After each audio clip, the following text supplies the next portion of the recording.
USC doesn't need Notre Dame. This is The Herd with Colin Cowherd. Wow. Weekdays at noon Eastern, 9 a.m. Pacific. The Herd. It's Colin Cowherd. Here we go. Weird sometimes works in sports and in life. The Herd. The Herd. Yeah. It's poetry. Outline your life in pencil, not pen. Yeah. Things change. It's sports. College football fans are freaking out. Oh, my God. Need I say more? Total class, understated, just does his job. Yeah. It's The Herd with Colin Cowherd. The public is always right. Listen every weekday at 12 p.m. Eastern, 9 a.m. Pacific. Right here on Fox Sports Radio. FS1. Call your friends and ask how they doing. To find FS1 on your television, go to foxsports.com for details. Boom. Trust your eyes. FS1. You're listening to FM 105.7 and AM 1340, WKGN Knoxville, and W289CU Knoxville, Fan Run Radio. I am untethered and my rage knows no bounds. Ladies and gentlemen. All I know is you never had the makings of a varsity athlete. What is it with you and this obsession with this varsity crap? People come to us because we don't sell them on anything. They can't refuse because of the implication. You wonder ever you're a bad man? World needs bad men. We keep the other bad men from the door. Some things are a matter of duty. The world's greatest radio show in Tennessee. That doesn't sound right, but I don't know enough to dispute it. And I was about to take advice from a clown who dives headfirst into the shallow end of the pool. It's Talk Sports with John Reed and Cody McClure. If it is to be said, so it be. So it is. So it is. So it is. So it is. It's a Tennessee thing. Well, I'm holding on.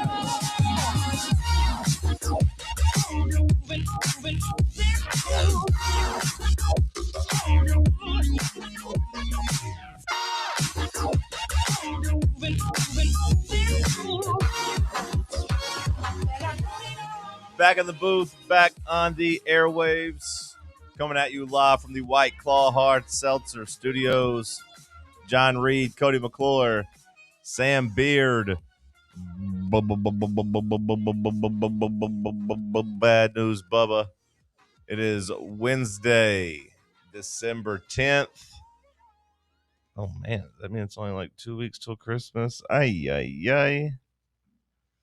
Cody McClure, how are you? That's right. I'm good. It's good to be here. Good to be anywhere. That's right, though. 2 weeks. 2 weeks.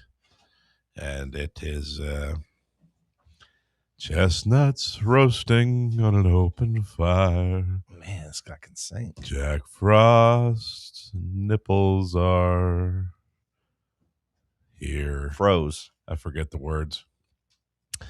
Jack Frost's nipples are froze. Jack Frost's nipples are frozen. So many great songs. You guys ever have anybody sing to you like what do they call them? Carolers, Christmas carolers. You ever have anybody show up at the door and just jingle bells, jingle bells? Never have. Me neither. Why'd you laugh? Is that something Bubba does? I mean, overrated, underrated, man. Oh, is that today? Yeah. Oh. Well. Taking my topic. Now I got to switch up a little bit. Oh, well, there's all kinds of Christmas-themed things you could do. He did a lot of them last week. Trees. Did you already do that? Lights. Did real Christmas trees.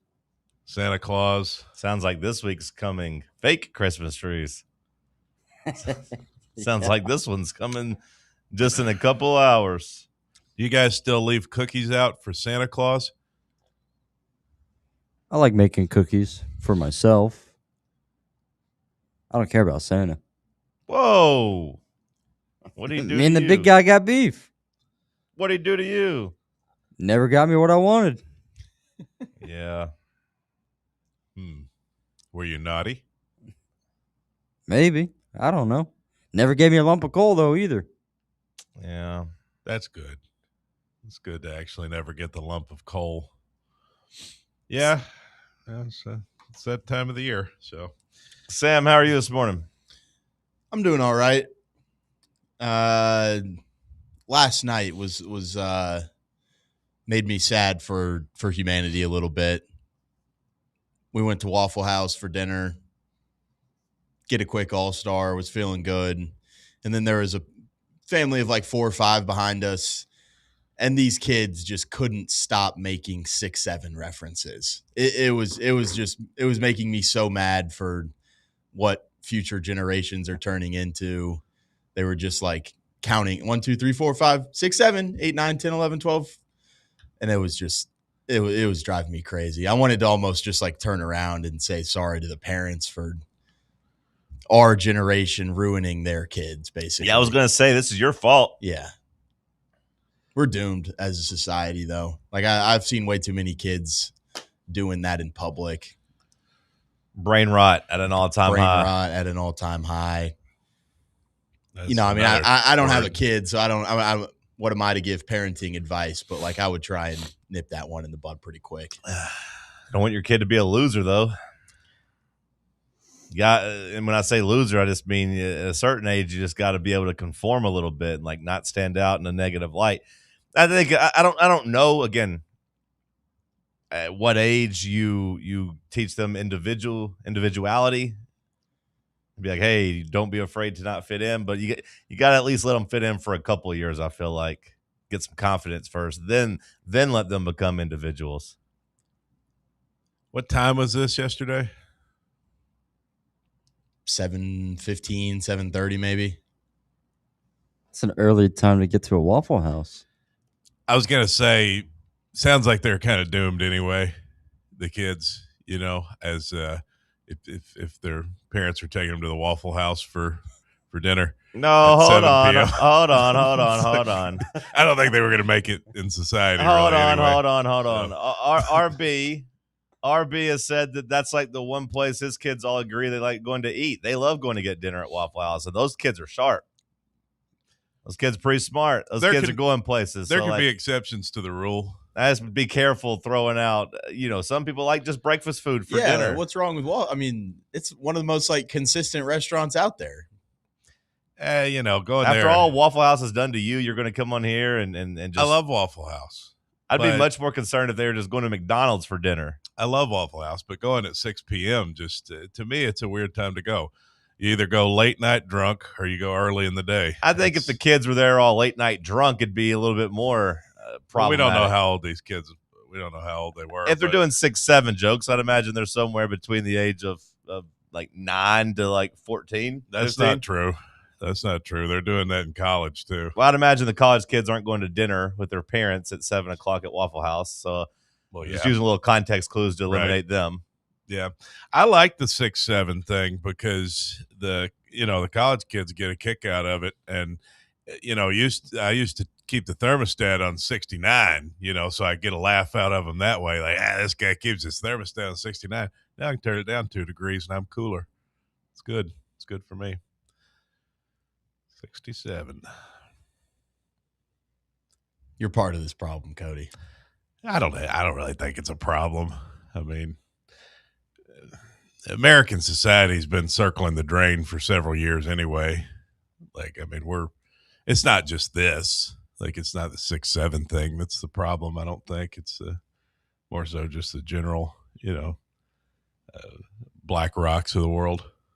The only time it's bothered me is when Tom Brady was trying to fish for it on a broadcast a couple weeks ago. Military-industrial complex. And, Jonathan Vilma doing it with the presidents in there a couple times. Hunter Yurachek.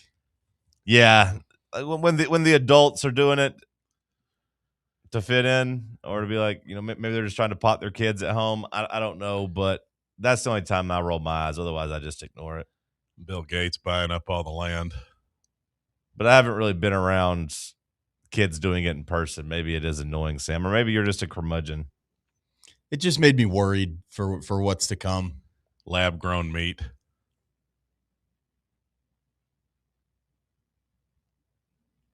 Where does it stop? You start with 6'7". Where does it stop? I think Cody's point is that we didn't start with 6'7". 6'7's just we didn't a start small the blip. fire. Good song. It was always burning since the world's been turning. 6'7's just a new verse. Bubba, how are you this morning? Pol Pot. I am. Yeah. Okay. I feel like a psychopath last night because my headphones died as soon as I got to the gym. So the whole workout was just no headphones in. Good. Man alone with his thoughts. It's terrible. I don't want you lifting off of like, oh, this song makes me hype. I want you lifting off pure hate. Well, no, because now either it's like of your enemy or yourself, which could be the same thing. Maybe yourself is your enemy. I don't need you to be like, oh, I love this song. I'm going to go hard now. No, I want you just looking in those mirrors and being like, hate you. And then you push harder. That's what I like to hear, Bubba. Time went by a whole lot slower. Good. Time with your thoughts. Control your breath. Man should be alone with his thoughts every now and then. It's what that David Goggins says. What's he say? He doesn't like to use music when he goes and does those massive runs. Uncle Baby Billy said that? That's Walter Goggins. His brother. It's who? David Goggins' brother, Walter. Walter? Yeah. Or that maybe they're not brothers. I think they're like cousins. First cousins. Yeah. Mm-hmm. Wait, yeah. Actually? Yeah. Yeah.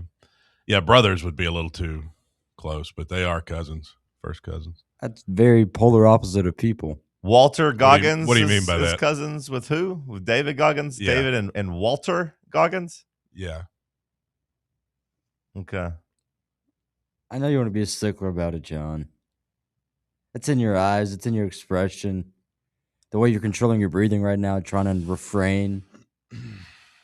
Just want to make sure we're on the same page here. What is it?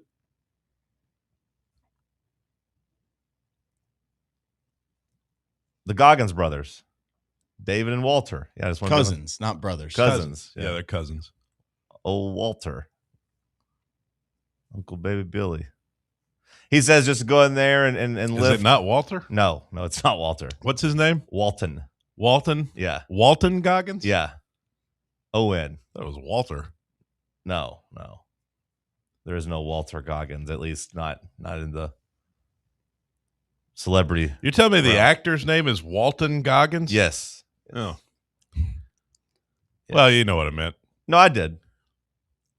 Well, anyway, his first cousin is David Goggins. I was making sure it's the same guy. You sure that's his cousin, or is there a Walter Goggins out there you're confusing him with? I was thinking of our defensive coordinator. Yeah. Who you told me we'd have a hire by. I said I thought we would, but then the press conference came out and it looked like the press conference is very awkward, and I don't know why, but it seems as if Walters is coming, he wants to do it after the bowl game, which seems weird, but I guess is that normal for defensive coordinators, Sam, to stick around and wait? I mean, I guess I don't know. Like we didn't let Tim Banks stick around. Maybe it's different if who does Washington even play in their bowl game? I can't imagine it's a big bowl game. No idea. Let's see. But then like everyone's like, yeah, he's not going to come until after the bowl game. But yeah, I don't know. I did think, I trusted Chris Lowe and Nakos on this, where they said they thought Tennessee would move really fast on this. It's a big matchup in the Bucked Up LA Bowl, Boise State. Bucked Up LA? Mm-hmm. Is that a brand? Bucked Up? What is that? I think Bucked Up is like a pre-workout. Okay. They canceled Jimmy Kimmel. He not allowed to do the bowl game sponsorship anymore. So then I have to get booked up. Let's get booked up. That's pretty good. But yeah, like, Chris Lowe said, hey, I expected this to move pretty fast. So I was like, yeah, I trust Chris Lowe.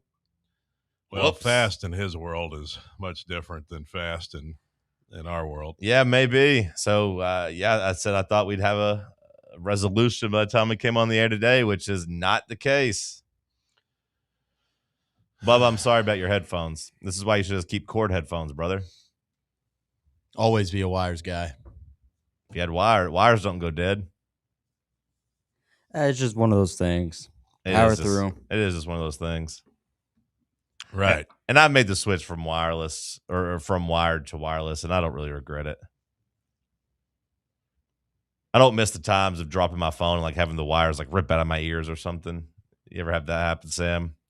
That always hurts my ears.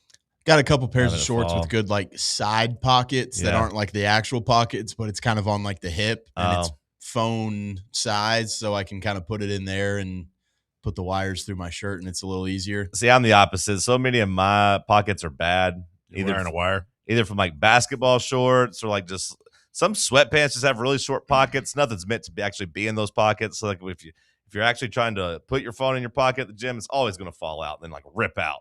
Trying to do a bench press. Boom, phone falls out. Now your ear's getting ripped off. You're bleeding. That's why you wear a shirt with a pocket. You can put the phone right in there. You can tuck it right in there, and that works. You should become the Hardo with like the little wrap around his bicep that has just like the singular phone pocket. Yeah, what like runners It do. looks pretty cool running, but I've gone like to the David Goggins. Yep, I've gone to the fanny pack instead. But his cousin wouldn't have that. No, Walter wouldn't have that. I've gone just fanny pack now. Strap it around your waist, put the phone in there, boom, nothing falls out that point. Fanny pack's just kind of an elevated hoodie pocket in a way. Yeah, and I love my hoodie pockets.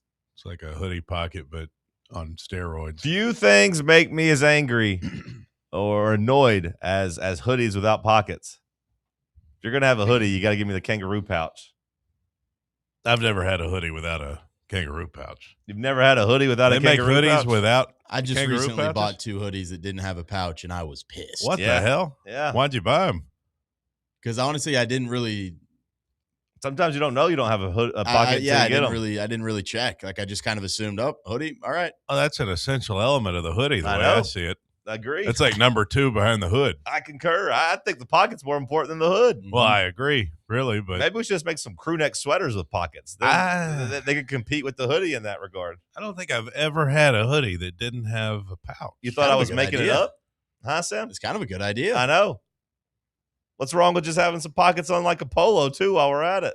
What about? Yeah. Nah, it doesn't really look aesthetically pleasing. I was thinking like the pocket. You still have the pocket on the crew neck, but it's on like the inside of the shirt, not the outside. Yeah, so that it doesn't doesn't work. look as bad. No, that looks weird. Then you're walking around with your hands up your shirt. Every shirt should have a hoodie pocket. I mean, if all those fishermen can wear those shirts out that have like the open backs or whatever, the fishing shirts, those got really popular when I was, finishing high school. If those guys can wear that, we could put pockets on the front. Who cares about aesthetically pleasing? You know what I mean? It's about comfort. What was upsetting is when cargo shorts went out, but then they came back. At some point, I just think like you look like a quarterback in the cold weather. Sure. If you're going crew neck with just pocket in the front.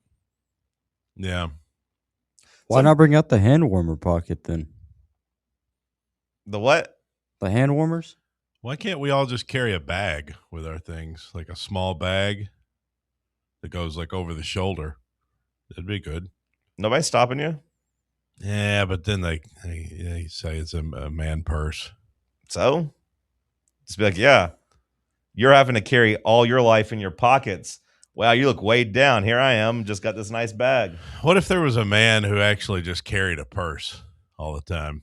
I'd say that man's pretty comfortable. There are things now that some men carry. It's not purses or whatever, but typically it's like the strap things go over, kind of like fanny packs. They start putting them over their shoulders.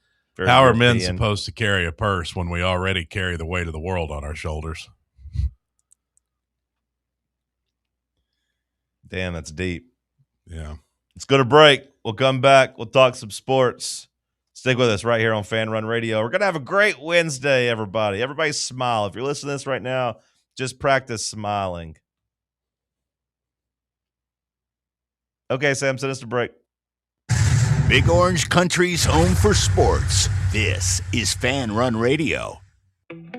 Welcome to Axle Logistics, where excellence isn't just a goal, it's an energy. As a leading third-party logistics company, Axle is powered by an award-winning culture built on a work hard, play hard mentality. Here, the drive for success is contagious and hard work never goes unnoticed. Whether you're just starting out or looking to level up, Axle Logistics is the place to launch your career. Join us and take your ambition to the stars. To learn more, visit axlelogistics.com. What kind of day is it? It's a White Claw day.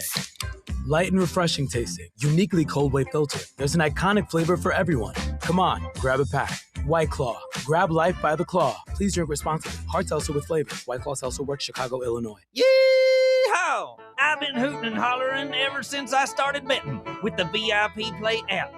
VIP Play has more than 200 leagues, every bet type you can imagine, live betting and live hosts, all with 24/7 support from real live people when you need them. Start betting better with the VIP Play app today. Don't be a better, be a better with VIP Play today. Download VIP Play today or head to VIPPlayApp.com. Make sure you use the promo code FANRUN to take advantage of their welcome bonus and so they know that we sent you. Gambling problem? Call 1-800-8899-789.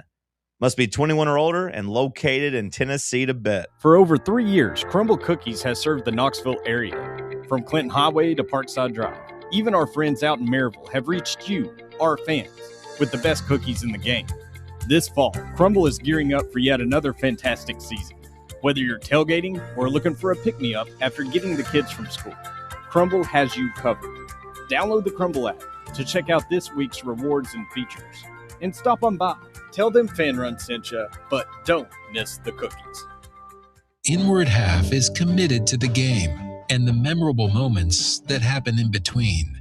From the tee box to the tailgate, from the green to the big game. For the first birdie with Dad, the first big win with Mom. Friday night lights, Saturday superstitions, Sunday traditions. Fall into the comfort and unparalleled performance of Inward Half. This fall, enjoy the walk-in.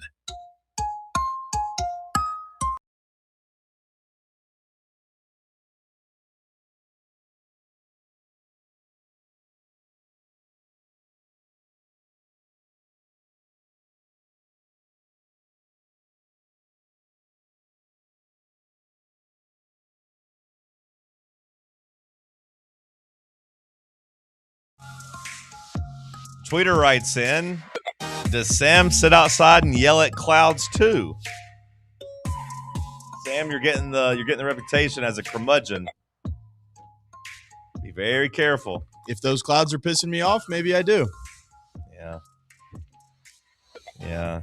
Just be careful. You don't want to become the grumpy old man, especially before you're an old man. Maybe I'm just getting out of the way early and I'm just a really happy, jolly old man. Maybe you just like to complain about things. See, that's what I like to do, but I get mistaken for being a hater. I'm not really a hater. I just like pointing things. You're a complainer. I just like pointing things out and that's kind of what you're doing. You're just pointing. You made an observation. Some of us make observations. Now, do they tend to skew negative? Maybe. To that tweeter, I'd say maybe you're right, but also man in the arena, You haven't tried to enjoy an all-star with kids making 6-7 jokes, but you're right behind you. I think my biggest problem would be trying to enjoy an all-star special, and I know it's like $15 now. That would be my problem.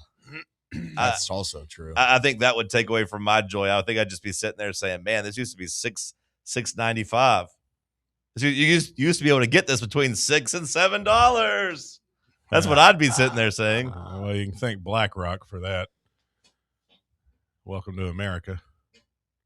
That'd be my problem. Not the kids. It'd be the $15 all-star special. Yeah. Yet Elon Musk, I mean, what's he worth now? His net worth tripled after COVID. Yet the rest of us, here we are struggling.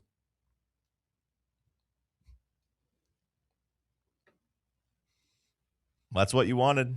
You wanted chaos. You wanted your elites to rise to the top. It is for everybody. It is a beautiful thing in America that our elites truly can be elites.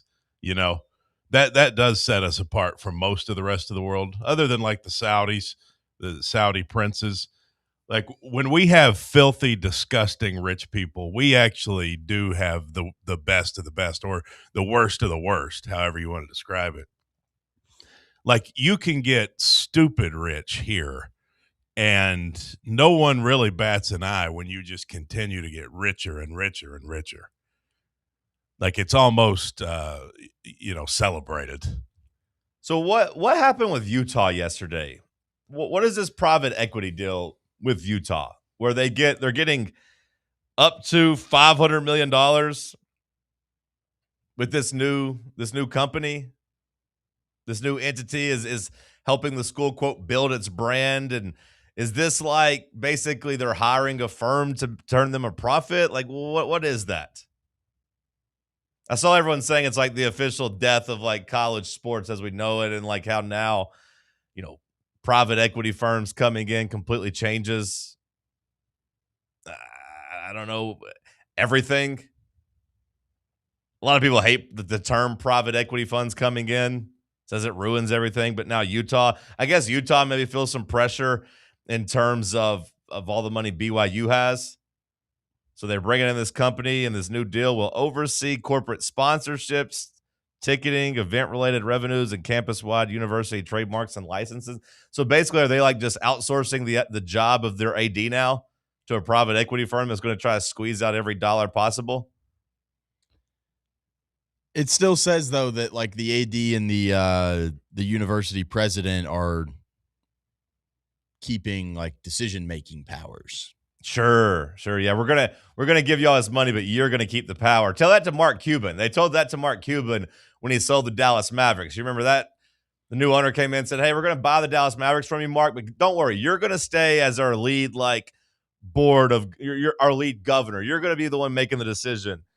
And then, oh, by the way, we're gonna trade Luka. And then Mark Cuban's like, "What? We're trading Luka? Why did you guys do that?" And it's like, "Well, I thought you were in charge, Mark." No, I don't have any say.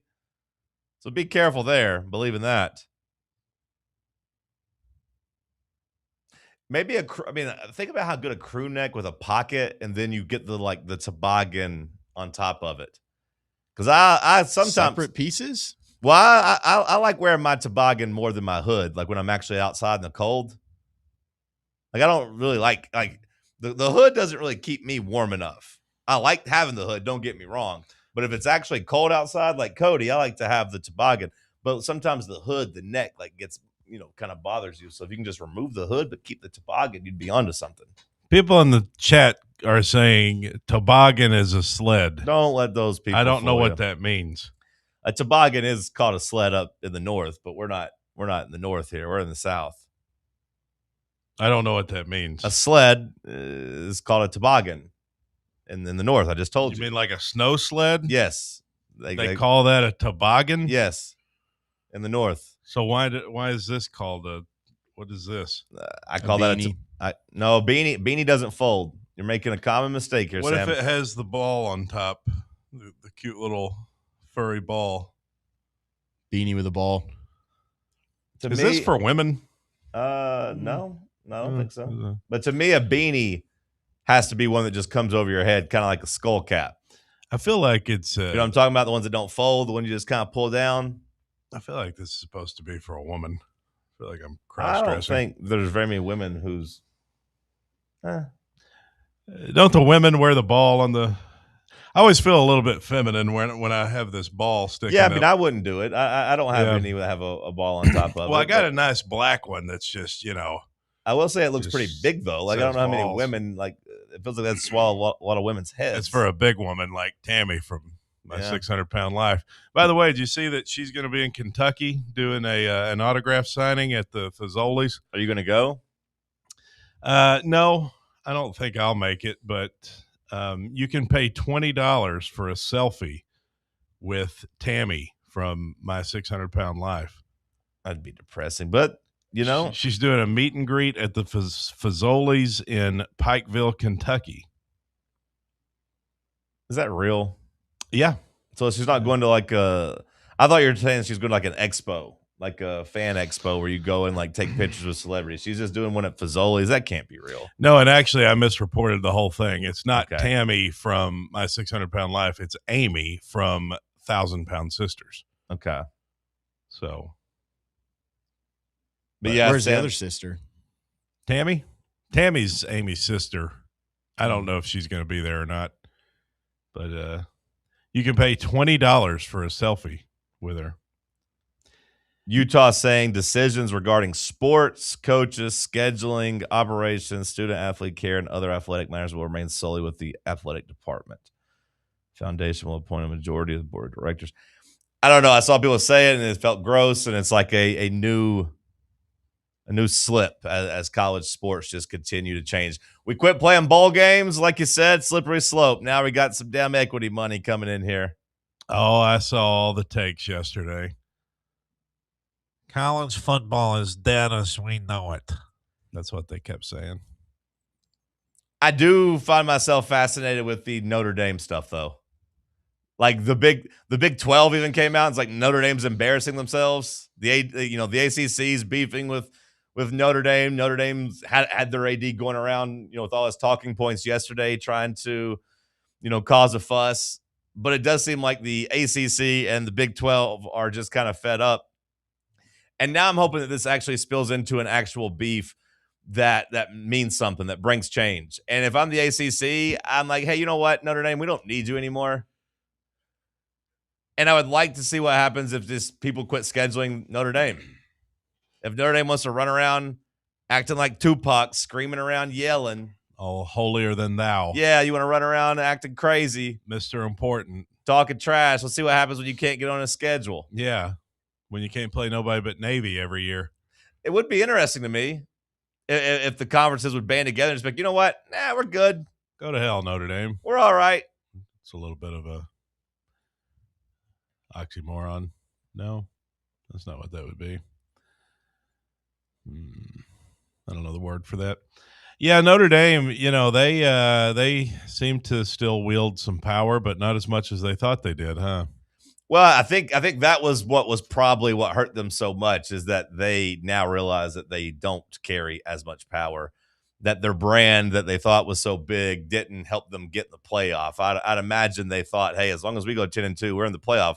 We're Notre Dame. We're not going to get left out. I guess they kind of forgot that the NBC doesn't carry any of these games on TV, so the NBC money wasn't going to help them. NBC wasn't going to save them. ESPN don't give a damn. ESPN don't give one damn about them. Not one. Ain't no sense in us putting you on our TV, making you more famous. Nope.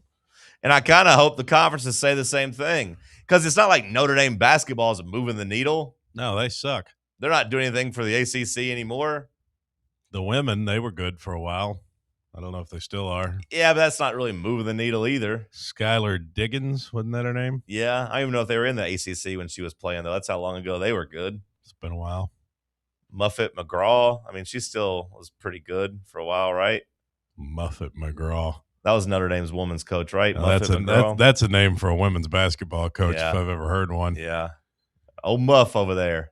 She's good. Be careful. She's a good one. Yeah. Yeah, I don't see why Notre Dame needs to matter so much. I mean, I like the tradition. I'm a traditionalist. I like my college football traditions. So, like, Notre Dame holds a place as a team you like to root against. They're like an Ohio State. I like rooting against all the Midwest teams, but they're not that important. They're just another school. No, but this has led to animosity, which, like I said, I kind of hope these. Yeah, the arrogance of thinking that you have Jesus on your side when Jesus could be rooting for any team, and they just assume he roots for them. You know what I mean? Like the arrogance to believe that you are better, that God wants you to win. Like I kind of like that the committee just stuck it to him and said, nope, actually God's plan is for Alabama to get in the playoff. Like I don't like that arrogance that we're better than you kind of thing, you know? So good for the committee. Catholics versus convicts. We're kind of siding with the convicts now. Yeah. I mean, that's exactly what happened. Yeah. The convicts won head-to-head. No, but it might lead to some fallout, like I said, where I'd like if these conferences just told Notre Dame to kick rocks. Like, hey, we're not going to prop you up anymore. We don't need you, bucko. Because Notre Dame fans, I've seen a lot. I check out the replies of all these tweets. I go and read. I've seen some people talking. I've read some articles. Notre Dame feels super betrayed because they feel like they saved football in 2020. They feel like they saved ACC football, especially by joining their conference and like doing them a favor and like hopping in there and them being so good and having a conference championship game and yada, yada, yada. Like they feel like they did this big favor for the ACC and that they deserve like all this respect from them. But they didn't join the conference in football. Just for a year. And then they're back to being like, nope, we're good. But also the fallout that I find interesting is that, I mean, I don't really take betting markets with coaching searches into account, but there is a lot of smoke out there right now about Marcus Freeman jumping to the NFL after this. That'd be even funnier. And if you're Marcus Freeman, it would be a good time to leave and be like, you know what, I'm just done with college sports. Yeah, the way they treated us after we won 10 games in a row, they didn't put us in the playoff. I'm going somewhere where the wins and losses matter. I'm going to the NFL. The New York Giants, here I come. I do like how their AD called it one of the most dominant 10-game stretches in college football history. And then you look at the opponents, and it was like their best win was like Pittsburgh. It was a pretty dominant 10-game stretch. The problem was the season was 12 games. And like Cody said, that the 10 games, USC and Pittsburgh's not really doing much to get people too excited. Yeah, the rest of those wins were a little less than, impressive. This has been a pretty big meltdown, crash out from Notre Dame. Do we think Alabama would have had a bigger one? Like, what do we think would have happened if Alabama would have gotten left out? Would they have had this same type of reaction where the AD's going on TV crying about it?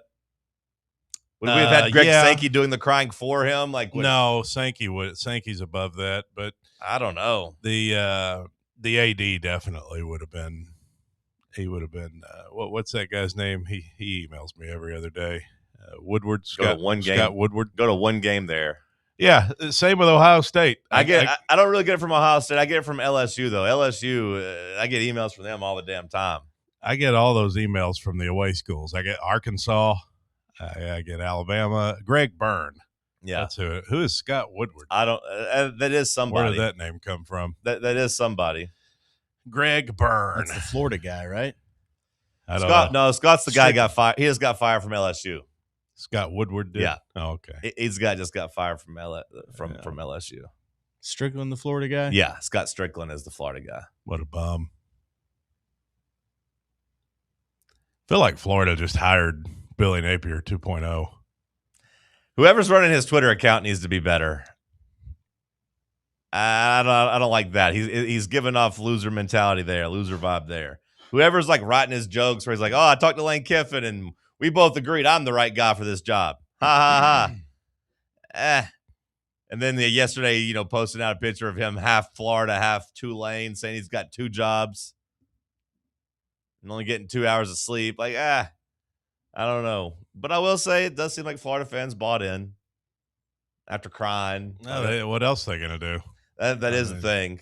How do your Arkansas friends feel? I haven't asked. They had not good. They had their big coaching search, and they come out with Memphis's coach. They don't feel good. No. No. I mean, the 2 guys that I talk to regularly, I think one of them is so beat down that he hasn't even said anything. Like I think he's beat down. He's apathetic at this point. That's a bad place to be. And my other friend, is Clint. He just kind of, I don't think he's really buying it. I don't think he's real excited about it. It was, he did a little Butch Jones thing. Did you see him? Satterfield or Silverfield? Silverfield did. Yeah. Ryan Silverfield. I always want to claim Satterfield. He basically did a brick by brick type of deal when he was talking about him changing the light bulbs in the weight room or whatever. Oh, nice. I'll do it myself if I have to. I'll go to Walmart and change them out myself. We're going to come here and like the private equity firm, we're going to gut it down. We're going to strip it down and we're going to rebuild it. He said, I thought the lights were too dim in here. I wanted brighter lights. And the staff, they said, is this something you want us to do in the next month? Or he said, no, I want it done right now. I want to get this done right now. This is priority number 1 for me, is get brighter lights in here. Like, oh, that guy's going to work out. Yeah, those guys always. Yeah. We love a good micromanager. Yeah. We'll see where handsome Marcus Freeman ends up. But that's been the story kind of dominating this week. Heisman finalist. Yeah, boo. Who cares? Whatever. You think that's the story of college football this week?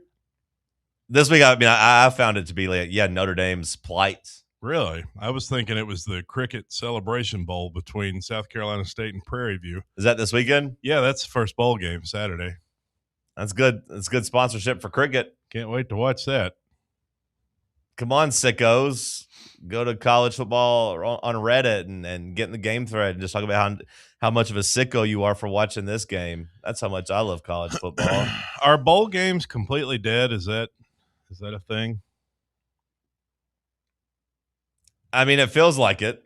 Like, is there any bowl game that you want to see? I mean, I haven't looked at any bowl challenges. I haven't even looked at the bowl games, so I will say no. The Xbox Bowl? I saw that William put up a graphic for the Xbox Bowl, and I know Arkansas State's in it because of that. Who is Arkansas State playing in the Xbox Bowl? Missouri State. Washington actually plays this Saturday, so I guess Right. I guess that wouldn't be like the longest timeline in the world. I was kind of thinking Washington was playing like a late December bowl game. No, they're playing early, and that's why people have said, go ahead and let them finish this season, then you can go ahead and poach their DC. But he had a press conference yesterday that was weird. Weird in the sense that, I guess we don't really ever talk to our coordinators around here, especially our defensive coordinator. Like I said, I don't even know what Tim Banks sounded like. But he's like doing a presser and he's being asked about Tennessee. And he's like, I've not had any contact with Josh Heupel or Tennessee. Which, could always just be like, hey, Josh has actually called agents are handling it. We're doing back channels, yada, yada, yada. When did he say that? Yesterday. Yeah, it didn't really seem like he was. It didn't seem like a huge, big denial, but it just seemed weird. Like, it seems like somebody that was sitting up there lying to people, like, yeah, I'm out of there. But at the same time, I don't know. Yeah, you had the VolQuest guys kind of come out and say that they don't buy that he's necessarily the number one option, like everyone has said, like how people are running with. It was very strange. We'll dive into it after the break. We'll talk Tennessee's defensive coordinator search. Stick with us. It's Talk Sports on Fan Run Radio. Can't get enough Fan Run Radio? Download the free Fan Run app and take the best Tennessee sports conversations with you wherever you go. Got a problem tree looming over your home? Call ECR Total Landscapes. Whether it's trimming, removal, or storm cleanup, our certified pros get the job done safely and efficiently. We're licensed, insured, and ready 24/7 for emergency calls. Big or small, we cut them all. ECR Total Landscapes. Call now for a free estimate, 865-384-2012, and mention promo code FANRUN for free stump grinding on any tree removal now through the end of the year. Also, visit us at ecrtotallandscapes.com. The following radio theater is brought to you by Men's Pro Knoxville. Hey, Dad, can we play football? No, buddy. All right. Pops, want to work out? Maybe later. Hey, kids are in bed. What you up to? Tomorrow?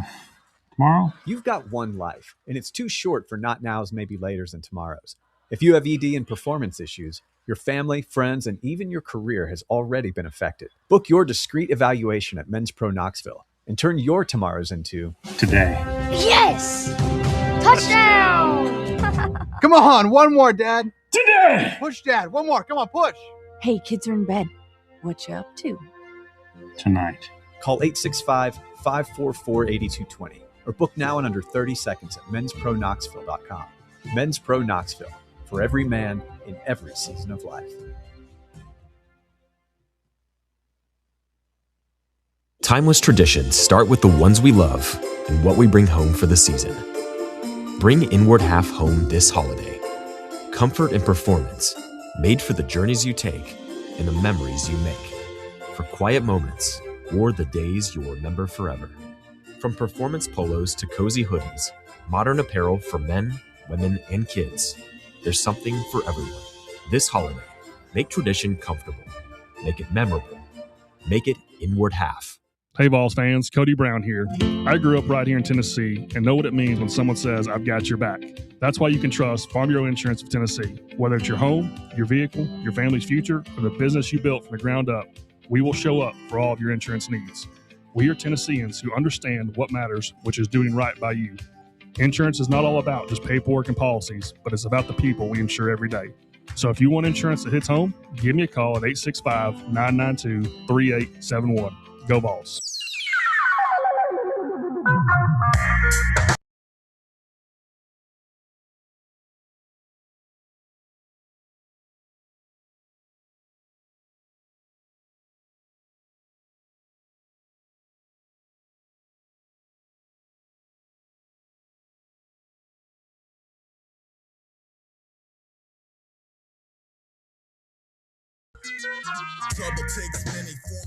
When asked about his future,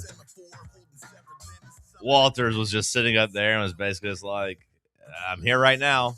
He was asked, like, do you want to be at Washington next year? He's like, I hope so. I'm the DC right now. Love Seattle. Love being here right now. So he did kind of keep putting in the right now disclaimer. And I understand that's almost an impossible question to answer if you're him. You can't sit there and be like, nah, this is kind of my last week. I'm out of here. You don't want to do that to the team. But he did deny having any contact with Tennessee. Cody, do you believe that? Ryan Walters says, rumors are rumors, but I've had zero contact with Tennessee.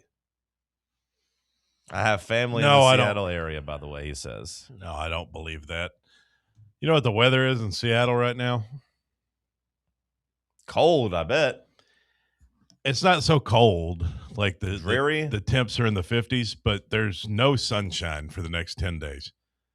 Today, 100% rain. Tomorrow, 95% rain. Friday, cloudy. Saturday, cloudy. Sunday, 80% rain.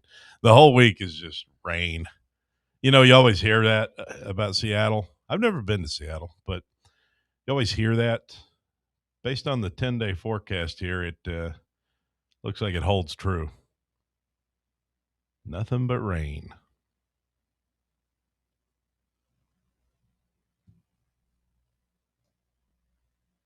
Sam, do you believe Ryan Walters when he says that he hasn't had no contact with Tennessee?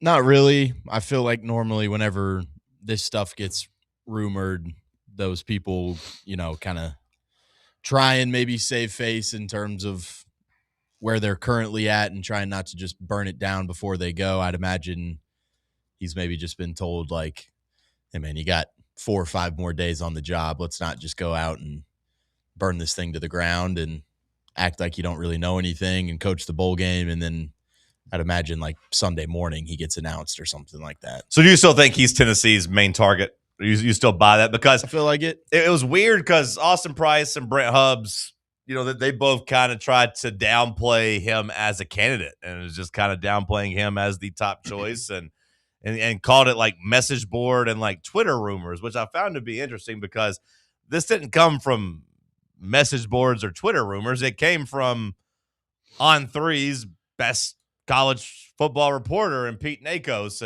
and someone who clearly has a Tennessee connection. Like Nakos has somebody at Tennessee. Well, who do you want to believe? The old tried and true VolQuest legends in the community? Or do you want to believe the new up and coming big time reporter, Pete Nakos? Well, I He's think been right about everything. I mean, I think Nakos, yeah, like I said, I think he clearly has somebody. I don't know if it's straight Danny White he talks to or somebody close to Danny, but he's got a pretty good grasp on things. You know, he had a little bit of a stumble with the Jamad McCoy injury updates, but like I do think that was fluid, and it's hard to kind of nail somebody's body, especially when you combine motivation when it comes to Tennessee losing. And you know, like I do still think there's a chance McCoy comes back after the second bye week had you not lost to Oklahoma. But once you lost to Oklahoma and weren't going to play for a championship, there's no point in him coming back. But I will say Nakos seemed to be a little bit different than everybody's reporting when it came to McCoy and didn't end up being right there. But again, being right doesn't necessarily mean he was wrong. I know that might not make sense, but things change with injuries. But yeah, I mean, they, you know, Price put out an update last night that says he talked to Ryan Walters on the phone, and that Walters basically told him the same thing in terms of having no contact with Tennessee. Price talked to Walters? Yeah, according to his update, yeah, said he had talked to him on Tuesday morning, and that Walters told him he hadn't been contacted by Tennessee. So I don't know, again, you know, if you believe that or if you believe Nakos. If it's not Walters, it does seem weird that there's no other names really firmly popping out at this point. John Chavis? No, I don't think it's going to be John Chavis. Bring him back, get the band back together. Being defensive coordinator is just a thankless job because really, like, I mean, Chavis, I just remember him getting yelled at my entire years too, like my high school years and growing up, my formative years, just third and Chavis. That's what they called it. Oh, I remember. I feel like everyone just complains about third down defense throughout the history of time. Like I think being a defensive coordinator is a thankless job. Sometimes you're going to give up third downs. You give up a couple long ones, and everyone's going to say you're a bum. Well, Russell talks about that sometimes. I've heard him bring that up, that nobody's really happy ever with their defensive coordinator. Do you think that's true? Well, yeah. I mean, I think that's kind of what I was talking about after the Arkansas game, right? Is like I thought the offense and defense both played bad in the second, in the fourth quarter. But nobody was complaining about the offensive coordinator being up 17, but the defensive coordinator, all of a sudden you're giving up yards and points that don't necessarily matter. And everyone's like, oh my God, this sucks. Fire him. Is anyone ever truly happy with their defensive coordinator? Not unless you are, holding somebody to 10 points. You got to be super, super elite. But getting scored on is just so much worse than punting. You know what I mean? Like, oh, yeah. Whenever the offensive coordinator doesn't do his job, typically it just means punting. When the defensive coordinator is not doing his job, it's giving up points, which sucks. Yeah, you see the other team accumulating more on the scoreboard than you've got. That's harder to watch. Right. It makes sense. So, yeah, in terms of being thrilled with your defensive coordinator, it's almost a thankless job. I don't even know what defensive coordinators stand out throughout like the recent history of college football, because it seems like, when I think of defense, I think of, Alabama and Georgia, but both those guys are just defensive head coaches. You know what I mean? It's like the actual coordinators on those jobs probably didn't get a lot of love. Yeah. You're referring to old Alabama. Right. Of course. Yes. Yeah. The Saban one. Yeah. Caleb DeBoer, not really known for his great defense. We'll see. Like, hey, Pete Golding, you had a decent defense at Ole Miss. Now you get a job. Well, we'll see how it goes. Yeah, that ain't gonna go anywhere. Whoever Indiana's defensive coordinator is, like, hey, good job by you this year. Did you see that injury yesterday? Did you guys see the injury? Stephen Daly. Yeah. Defensive lineman from Ohio State, or from Indiana. He was apparently second in the nation with 19 tackles for loss. He's pretty disruptive defensive lineman. 5.5 sacks. He got hurt celebrating after the Big Ten championship. He was trying to jump up and smack high fives with the crowd and hurt his ankle / Achilles or something. It's never good when that happens. We had a rule against that, not against it, but be careful celebrating, because we used to jump up in the air and chest bump. That was the thing we would do as offensive linemen. We like doing the middle of the air chest bump. Yeah. You point at the other guy, come to me. And then you hit each other midair. And midair, so about 3 inches off the ground. Yeah. And our coaches kind of got onto us for it, because they're like, boys, because I guess my coach had a player who got hurt that way one time, tore his ACL or, twisted his ankle or something. Yeah. Yeah. And so he's like, boys, I had another guy played for me many years ago, celebrating like you boys are, and he jumped up and he tore his knee out and never played again. He was a good player, too. Y'all be careful. Make sure you land on your feet. So that happens. It does happen. Especially with big boys. I do get nervous when I see some people doing those, the Cristiano Ronaldo, in the end zone, where they're trying to jump and spin and land on their feet. I tell you what always, I tell you something always made backflips. When they do backflips, I get a little nervous. Something always made me nervous. You ever do those box jumps? Have you ever done that? Just jumping up on a box? Yeah. You land on the box flat-footed. Right. And then you go back down, you box jumps, and then you see if you can do the taller one. But if you miss it, you kind of, you can lose yourself midair. Yeah, as a non-athlete, when I see those, I'm kind of like, I don't really need to do those at this point in my life. I don't really jump up and do those. I had a pretty good vertical, by the way. Yeah. I played football with a guy who did a box jump wrong, and it landed underneath his kneecap. Yeah. So the whole thing just shifted up and cut him real bad right underneath it. So I stay away from that.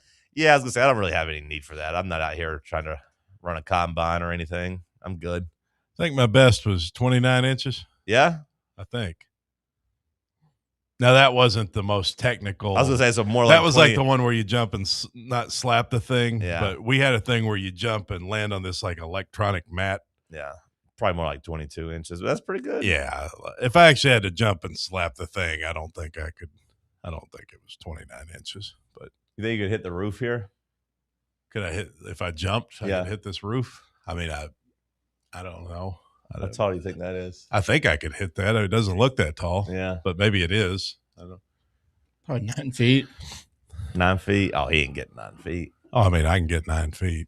That ain't Touching rim on a 9-foot basketball goal? Yeah, I could net for sure. Do I get to box jump onto the desk first? No. Yeah, if you can. Yeah, if you can box jump on the desk, you could jump off the desk. No, to hit the I roof. don't think Boss Man would like that very much. Yeah. Crash through the desk. That's pretty good wood, though. It is good wood.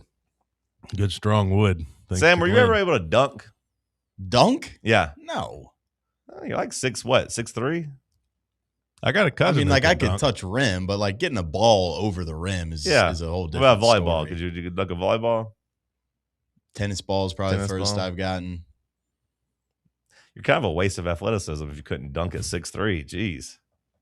I think there's plenty of 6'3" people out there that can't dunk. Yeah. Waste of athleticism. You could have been somebody. That's not a very Sam. nice way to put it. You had an actual chance to be Sam's built somebody. more like the tight end. He's Yeah. built more like a tight end. You could have been a good tight end. Got to say he's going to golf instead. To each their own. Could have been a stud. Yeah, but think about how good his joints probably are.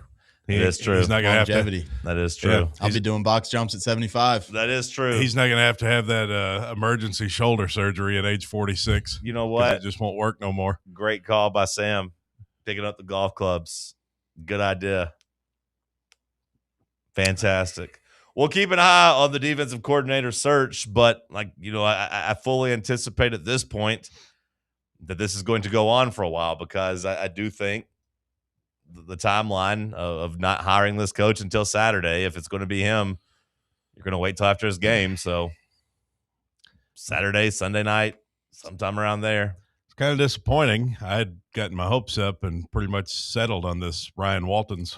I pretty much decided he was going to be the guy. There you go. Ryan Waltons. Nailed it. That's how you bring an hour full circle. Call back. This guy's a professional. Hour one of the books. We'll kick off hour two. While we're gone on this little commercial break, drinking some White Claw hard seltzer. Let's get this Wednesday started. Let's talk sports on Fan Run Radio. The flagship station for Tennessee football. Fans. Fan Run Radio. Are you thinking of buying a home but don't know where to start? Well, call VFL Josh Travis, your local mortgage expert with Foundation Mortgage, based right here in Knoxville. Whether it's your first home or your forever home, he'll keep the process simple every step of the way. To get started, visit mortgagebrokerjosh.com or call 423-312-9777 today. Foundation Mortgage Company, LLC is an equal opportunity housing company. NMLS number 1387311. Are you tired of spending hours on laundry and ironing? Let Crown Cleaners handle your dry cleaning so you can handle your business. Our expert team can take care of your clothes, removing stains and wrinkles like they were never there. Whether it's your best suit or everyday attire, we handle it all at Crown Cleaners. Say goodbye to laundry stress and hello to extra free time. Crown Cleaners, Big Orange Country's imperial dry cleaning service since the 1960s. Online at crowncleaners.com. Barley's has live music on weekends, general team trivia on Wednesday nights at 8 p.m., and now live sports trivia courtesy of the Knoxville Trivia Guys every Thursday night upstairs. The game starts at 7 p.m. and is free to play for everyone, so head on down to the Old City and show off your sports knowledge and win gift cards to Barley's. Use those gift cards to buy some delicious food and drinks, and you can take it all in with their wide selection of TVs and indoor projectors. Barley's Tap Room and Pizzeria. Dick's House of Sport at Westtown Mall is a destination devoted to sport, and it's your destination for exclusive events and experiences. Come visit a store like no other. Check out our 40-foot rock wall, golf performance center, Hit Tracks batting cage, and outdoor turf field. You can now rent our space for private events and birthday parties. Learn more about our events and exclusive product launches on Facebook and Instagram at Dick's House of Sport KNX. Dick's House of Sport, proud partner of Tennessee Athletics. Blackford Veterinary Surgery Referral specializes in surgeries not regularly performed by your pet's general veterinarian. They're currently accepting referrals from vets all across the country. With their newly renovated state-of-the-art surgery center and highly trained staff, clients can rely on professional and thorough care. If your vet says that your pet needs surgery or rehab, ask for a referral to Blackford Vet and let them get your best friend back on its feet. Located conveniently in West Knoxville. For more information, visit blackfordvetsurgery.com. You're listening to FM 105.7 and AM 1340, WKGN Knoxville, and W289CU Knoxville, Fan Run Radio. Hey Knoxville! Surfside iced tea and vodka, made with real brewed tea, is only 100 calories, 2 grams of sugar, with no bubbles and no troubles. That's right, zero carbonation, so it's easy to sip and enjoy. Headed to a game day or party at a friend's house? Bring an iced tea or lemonade variety pack from Surfside, or try their green tea and new raspberry tea vodka. Find the can with the sunset stripes this season. Surfside iced tea and vodka, sold at bars, restaurants, and stores near you. Surfside iced tea and vodka, sunshine in a can. Must be 21 or older. Enjoy responsibly. Hey, Vols fans, Cody Brown here. I grew up right here in Tennessee and know what it means when someone says, I've got your back. That's why you can trust Farm Bureau Insurance of Tennessee. Whether it's your home, your vehicle, your family's future, or the business you built from the ground up, we will show up for all of your insurance needs. We are Tennesseans who understand what matters, which is doing right by you. Insurance is not all about just paperwork and policies, but it's about the people we insure every day. So if you want insurance that hits home, give me a call at 865-992-3871. Go Vols. Should we do the trend with him? Should we show him the trend? Yeah. You ready? You're listening to Talk Sports. So we all go around the room, and it's very simple. Somebody says, give me my money, and then you cheer. You go, and you just go around the room doing it. Jack, okay, you start. Airing every day from 7 a.m. to 10 a.m. Give me my money. Yeah! You got to cheer, Cody. Yeah! Now my turn. I gotta get my best Italian accent. Give me my money. Yeah! Yay! Now your turn. Give me my money.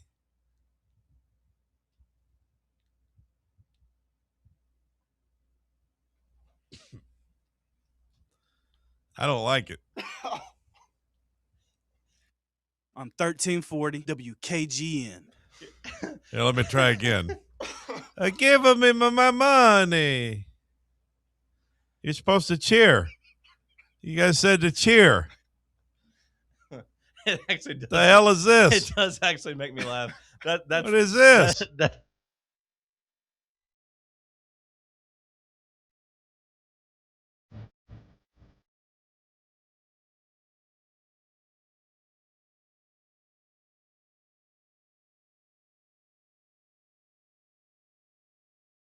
Hour number 2 kicking off here in the White Claw Hard Seltzer Studios. Give me some news, man. Cody McClure, headlines, collision course. Right now. Thanks, John. Clark Lee not blaming anyone besides Vanderbilt for their college football playoff snub. He said it's no one's fault except our own. We had our opportunities, had chances at Alabama and Texas. We didn't do enough. We are not victims in this process. Our ownership is in coming up short. How about that? I give him credit. He handled it the right way. I like Clark Lee. Are you buying stock long-term in Vanderbilt's football program, Cody? Yes or no? It's a high price right now. You're not buying it at a low point. You're buying it where, it's pretty high. Do you think it'll maintain? No. Not buying it. Sam, are you buying them to maintain as a kind of at least an 8-4 program moving forward? Give or take, of course. I'm not going to right now. Ask me after next year. Bubba, are you buying Vanderbilt's future as a legitimate, solid SEC program? They just signed the number 1 quarterback, John. We'll I think see they if might be legit. We'll see if they hang on to him. I do think they're going to have some money to spend. I do think they're going to take NIL seriously. I do think he's a pretty good coach. I don't know if they'll be able to just take all the old men, the grad transfer players every year. I don't know if they'll be able to strike gold with that. Pavia is really good. Do you think it's just Pavia dependent, Sam? Is that why you're not buying them yet? A little bit. Like, they brought over a couple of those coaches from New Mexico with Pavia. And, right. A lot of respect to Tim Beck and Jerry Kill for what they did. But, I do wonder if it's just, hey, we've got a really special player here with Pavia, and, we use his skill set really well. But how well can we mold this system to other players type of thing? He does seem like a good leader. The team thrives off his energy, Pavia, It's almost, we see the comparisons of Pavia to Johnny Manziel, but it kind of feels like Texas A&M trying to recreate the Manziel magic after with all those athletic quarterbacks. Yeah. That, here's Kenny Trill. I don't know if Right. you remember the first game he had against, I believe, South Carolina. Yeah. The next.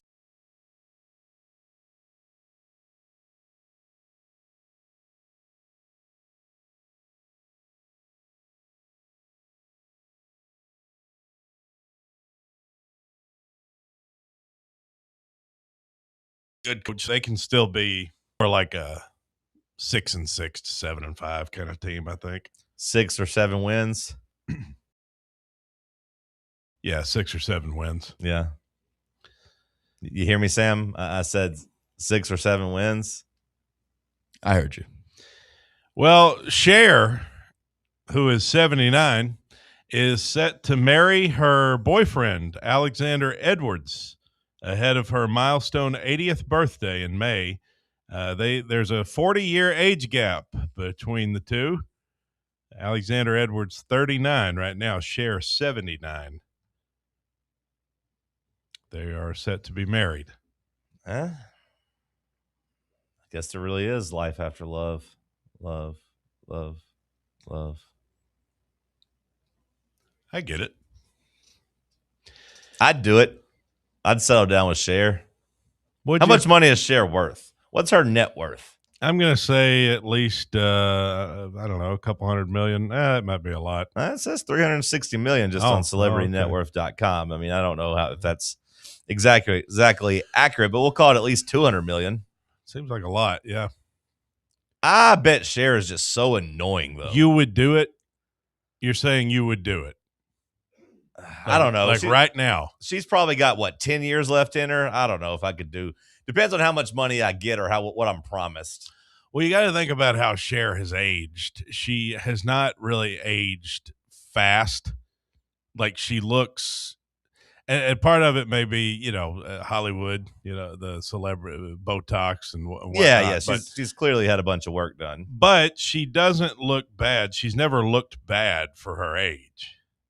No, but I imagine that once she gets home, peels that face off. Yeah, and takes the mask off, that it's not great. And I'm not even age shaming, but I more so just mean her mentality. The fact she's running around with 39-year-old men in the first place kind of tells you all you need to know about a woman that's not necessarily accepting her age. I mean, she wants to still be out there and be a party girl. I don't need that, Cher. How much money am I getting out of this? I mean, if I get my grubby little fingers on all of her money, yeah, sure. But she making me sign a prenup, and she just put me on an allowance. I'm going to say does she have other kids that I have to fight with for the money? I'm going to say you get $100 million. 10 years of my life for Cher? For $100 million. It's tough to turn down $100 million, man. Yeah, you have to do it. But you got to get out. Your life. You can't anymore. You got to leave your woman. Yeah. You share. To me, the important part here is we get to afford good help, right? In terms of the aging process. We're going to have nurses and stuff around and healthcare workers. You don't have to change your diaper. Yeah. Okay. Yeah. Sure. Sign me up. No cheating either. I don't know. Got to be faithful too. Yeah, because you don't want to lose the money. Yeah. How many Cher songs can you even name? I mean, I know I got she you. Really likes. I know I got you, babe. You got to really take care of her. I don't know if I'm strong enough to be her man. Yeah. I don't know. Well, do you think you'd be strong enough to be Steve Sarkisian's man? Steve Sarkisian, where's this man going to be? In the NFL? College? What's the latest on old Sark? Well, it's a story about his wife. The wife of Texas coach Steve Sarkisian has shared an update after a health scare in a YouTube video published Monday. She explained doctors discovered several cysts within her breasts, and it says that they are not cancerous. So she's good news, she posted. Hallelujah. Steve Sarkisian's wife, who I guess this woman is somewhat of a celebrity. L'Oreal Sarkisian. Apparently my mom knows who she is, which really surprised me. Okay. Because over the Thanksgiving break, we were watching Texas or something, the A&M game, and she was talking about Steve Sarkisian's wife. And I was like, I've never heard anything about Steve Sarkisian's wife. I don't know anything. She is a fashion stylist. How did she get famous? Let's see here. Is she like actually famous? I don't know. She's got a website with her name.com, so that's kind of cool. She was an athlete growing up. Anybody can have that. Well, I know, but like you don't. That's the point. Like you don't have a CodyMcClure.com. No, but I mean, wouldn't be that hard. No, but the fact you don't have it means that you ain't a somebody. You ain't running around with a BubbaShown.com. There's no SamBeard.com. There's no JohnReed.com. We ain't nobody. All you gotta do is like get a GoDaddy domain or Again, yes, but you have to be willing to do it. You have to be willing to think that you're famous enough to have one. Her game day fits are pretty cool, but it's not telling me how she got famous or why your mom knows her. Yeah, I don't know either. Other than the fact that she used to be an athlete, but I don't think your mom was probably watching her run track or whatever it was. No, I would. Some people actually do have websites for their names just in case, something ever happens later on in life. Let me type in your name. You better not have a damn website. Do you have a website? Bubba.com. Had to for school. You still have it though? You still pay for it? Yeah. A .com? Is it just Bubba.com? No. I respect that, honestly. A forever work in progress. Teacher told us that we have to do something like this in case stuff ever hits a fan and then somebody tries to imitate you. They ain't got all of you. An upcomer in the world of sports broadcasting. This was made very early on. Yep. Not an up-and-comer? It's just an upcomer? An upcomer. The hell's an upcomer? Coming up. Oh, man, look at this headshot. Looking good, Bubba. Looking nice. All right, I take back what I said. Some of us do have websites with our name on it just in case. You still pay for this, though? Yeah. Every month or just once a year? I think it's quarterly or something like that. Okay. What if he had talk trash about us in this website? Currently working for these idiots it's just on Fox blogs, Sports Knoxville. Just dozens of blogs about no, it's how literally much just plays for reports for school. Yeah. Okay. That's cute. Do you support Penn State football? Closeted. Okay. You're a Memphis Grizzlies fan? Bandwagon. Okay. All right. Any other headlines? BrandonShown.com. Everybody go check it out. We're going to send page views to the roof. Yeah, Drake May says his wife is having a bakemas. I need him to She's on a journey right now. I need him to focus. It's fantasy football playoffs time. It's week 2. I need Drake May locked in. I don't need him talking about what his wife's bake sale or his bake. wife is on a journey right now with baked goods. Yeah, we don't need that right now. We need you focused, Drake May. It is fantasy football playoff times. It's a big game against Buffalo. Maybe the numbers say I shouldn't trust him against Buffalo. Maybe I shouldn't play Drake May, find another quarterback. But I'm riding with him against a top-level defense. We got to go do something this week, Drake. Let's go. And Phillip Rivers is the biggest game of your football career. That's fair to say, right? Drake May's never played in a bigger game than this one right here. He can wrap up the division and maybe a top 2 or 3 seed here. Let's go, Drake May. He could. Phillip Rivers officially unretiring to sign with the Colts. So that should go well. I love it. I am happy to watch Phillip Rivers play football this weekend. I would rather do that than watch some practice squatter who's not any good go out there and try to throw 3-yard checkdowns and try to throw, just hand the ball off and not do anything at all. Whatever that rookie's name was that started in Minnesota a couple weeks ago, I'd rather watch 44-year-old Phillip Rivers play than him. Well, it's your lucky day. Did you see Phillip Rivers randomly take a blowtorch to Joe Burrow a couple of I think it was like a week ago? No. The clip went viral yesterday. I don't know when the actual footage was, but he was talking about how that's not like how a quarterback looks. He said Joe just wants to be a wide receiver. I was hoping that they were about to play each other, but they're not. Unfortunately for Phillip Rivers, he's about to have to go play some real good teams. He wishes he was playing the Bengals in that defense, but he's having to go play like the Seahawks. He's having to go play the Texans. Bad news for Bubba and Phillip Rivers. How do you feel, Bubba, as a Colts fan? According to your bio on your website, you love the Indianapolis Colts. How do you feel about the big acquisition of getting Phillip Rivers? Honestly, kind of sad. World's best grandpa. We had him once before, and I thought we were sending him off into the sunset to go be great for his kids and grandkid. But now we're bringing the old man back. What if he tears his ACL? That's my big question. Like we saw the guy for, what was it, the Lions? I bet he won't Frank play Ragnow, again a couple weeks ago. He was getting ready for, coming back, and then he tore like grade 3 hamstring, Uh-huh. What happens with Phil? He's getting ready, going through some movements, then he just tears everything off his arm.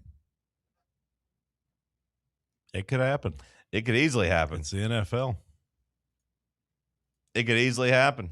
What's even funnier is that he's just delaying the Hall of Fame stuff. Like, he was a semifinalist for the Hall of Fame this year, and he's just kicking that one down the line. To me, that should expedite him into the Hall of Fame. Yeah, that guy just I mean, loves ball. He's got to wait 5 years. He's only 44. Do we think he gets in? Yeah, but do we think he's getting in? He will after the Super Bowl run with the Colts. Maybe he got here and was like, you know what? I got a couple things I got to do. It's Hall of Fame resume. I got to go out there and try to lead this team to the playoffs. I saw a tweet about how it was. I think this was obviously Phillip Rivers' intention, but this is kind of a smart move for him to self from like Drew Brees. And somebody else is a semifinalist in this class or something like that. I think Brady, it's Eli Manning. Yeah. Okay, Eli, and then Brady's probably not far behind. Yeah, I think it's Eli and Brees, and they're just like, he's clearly number 3 with those guys. So maybe like getting out of that like vote with them could actually help. He's him. a clear number 3 behind Eli. I mean, on an actual like statistic measure, no, but like, I feel like rings are so important for them. They are, and like Eli actually gets credits. Like when you look, there's certain metrics. I was reading some big analytical deep dive about trying to determine who the clutchest quarterback of all time was, and it was the first go around had Eli Manning like by far the clutchest quarterback, and then they're like, okay, we got to change this because there's no way Eli Manning's this far ahead of everybody else. So they like reworked the formula and came back and like, okay, we like this one better. And it still had Eli at number 1, but at least like Joe Montana was just slightly behind him. It wasn't like a big, huge gulf in between them. But like Eli's postseason runs alone probably going to get him in the Hall of Fame. Of course, the last name doesn't help, and him being, beloved and the people in the media liking him and his family will help. But helmet catch. Yeah, I mean, he had some iconic moments. I think I'm fine with Eli being a Hall of Famer. I don't really get too worked up about those things. And the 2 postseason runs through the Super Bowl, as road teams and all of them, pretty cool. Pretty cool. What was his record as a quarterback? I want to say he was exactly 500, wasn't he? It was like dead even, right? I think they benched him before he could have a losing record. They might have benched him when he had a one-game winning record. But it was like 150 and 150 or whatever. Yeah. Or not that many. But I think it was basically because, he was also an Iron Man. He was 117 and 117. Yeah. How about that? Which, that's super impressive, too. I don't think that gets you in the Hall of Fame, but for him to, not really miss any games during his entire career, except for that one random game he got benched in 2017 for Geno Smith, and everyone got mad, and it ruined his streak. Like, he played 16 games a year from 2005 all the way through 2018, except that one year they benched him. So, yeah, Philip Rivers probably number 3 out of that. But I'm excited to watch him play. I'm excited to see it. Last headline, I found it interesting. Russell Crowe came out and just absolutely bashed Gladiator 2, which I thought was interesting. Of course, he's in the first one. Of course. Talks about Ridley Scott just completely losing the plot and how dumb the second one was, and claims he had women come up to him on the street mad about the movie, mad about the storyline. Have you seen it yet? Have you seen Gladiator 2? No. Do you plan on watching it? No. It's not really a spoiler. Maybe it is, whatever. I like the first one. Well, the first was great, but he says that's what he said that's what Ridley Scott lost. He said it's a really unfortunate example of even the people in that engine room not actually understanding what made the first one special. What would you say made the first one special, Cody? The inspiration of it. Well, that's what he says. He says it wasn't the circumstance or the action. It was the moral core, the inspiration, the guy wanting to go, avenge his wife and do all this stuff. And then the second one, you find out he had an illegitimate son the whole time. He's like, that's, BS. He said it ruined the movie. Yeah, he would never have that. That's what he said. And Russell Crowe is a great actor. That's another thing that made it so good. Yeah. Yeah. I thought I would like to know what Ridley Scott thinks about him getting called out like that. And they're fighting lions and trying to earn his freedom. Rivers runs our same offense with his high school football team, says our go-to Colts fan, BMV. Okay, so he's familiar with the concept. He is very close with Shane Steichen, the coach. So, yeah, I imagine he'll know the offense. I want to watch him play this weekend. Just has to beat out Riley Leonard for that starting spot. An injured Riley Leonard. Like, Riley Leonard's hurt. He's banged up. Which is kind of the reason they called him. They might not even have Riley Leonard. Don't disrespect Tyler Warren. That's his job to lose. Let's go to break. It's Talk Sports on Fan Run Radio. Streaming worldwide at fanrunradio.com and on the free Fan Run app. This is Big Orange Country's sports talk radio superstation, Fan Run Radio, Knoxville. For over 3 years, Crumble Cookies has served the Knoxville area. From Clinton Highway to Parkside Drive, even our friends out in Maryville have reached you, our fans, with the best cookies in the game. This fall, Crumble is gearing up for yet another fantastic season. Whether you're tailgating or looking for a pick-me-up after getting the kids from school, Crumble has you covered. Download the Crumble app to check out this week's rewards and features. And stop on by. Tell them Fan Run sent you, but don't miss the cookies. Citizens National Bank. Kick off this football season with a CNB Plus Perks checking account. Move downfield with free online and mobile banking. And cross the goal line with extended evening hours and Saturday banking. Banking at CNB has its perks. Find out more at cnbtn.com. Citizens National Bank. Banking never felt so good. Member FDIC. The following radio theater is brought to you by Men's Pro Knoxville. Hey, Dad, can we play football? No, buddy. All right. Pops, want to work out? Maybe later.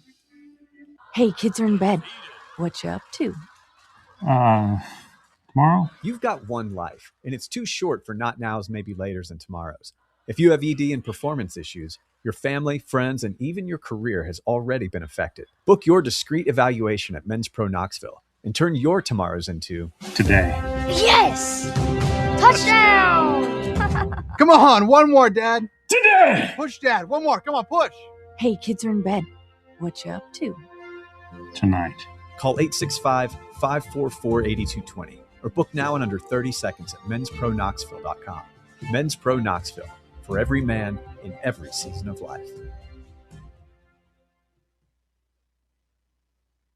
A brand built in Tennessee and born from the love of the game, Inward Half revolutionizes golfing comfort. Crafted by a former pro and dedicated enthusiast just like you, our luxury performance wear guarantees you stay cool and comfortable through every swing and every day.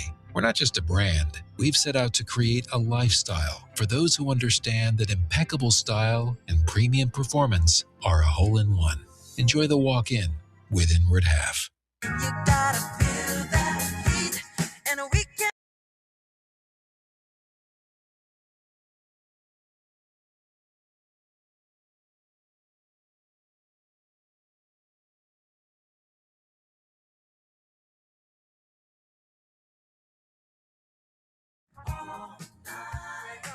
Jared wants an update, a final scoreboard for our playoff draft final standings. Well, Jared, it's funny you ask, brother,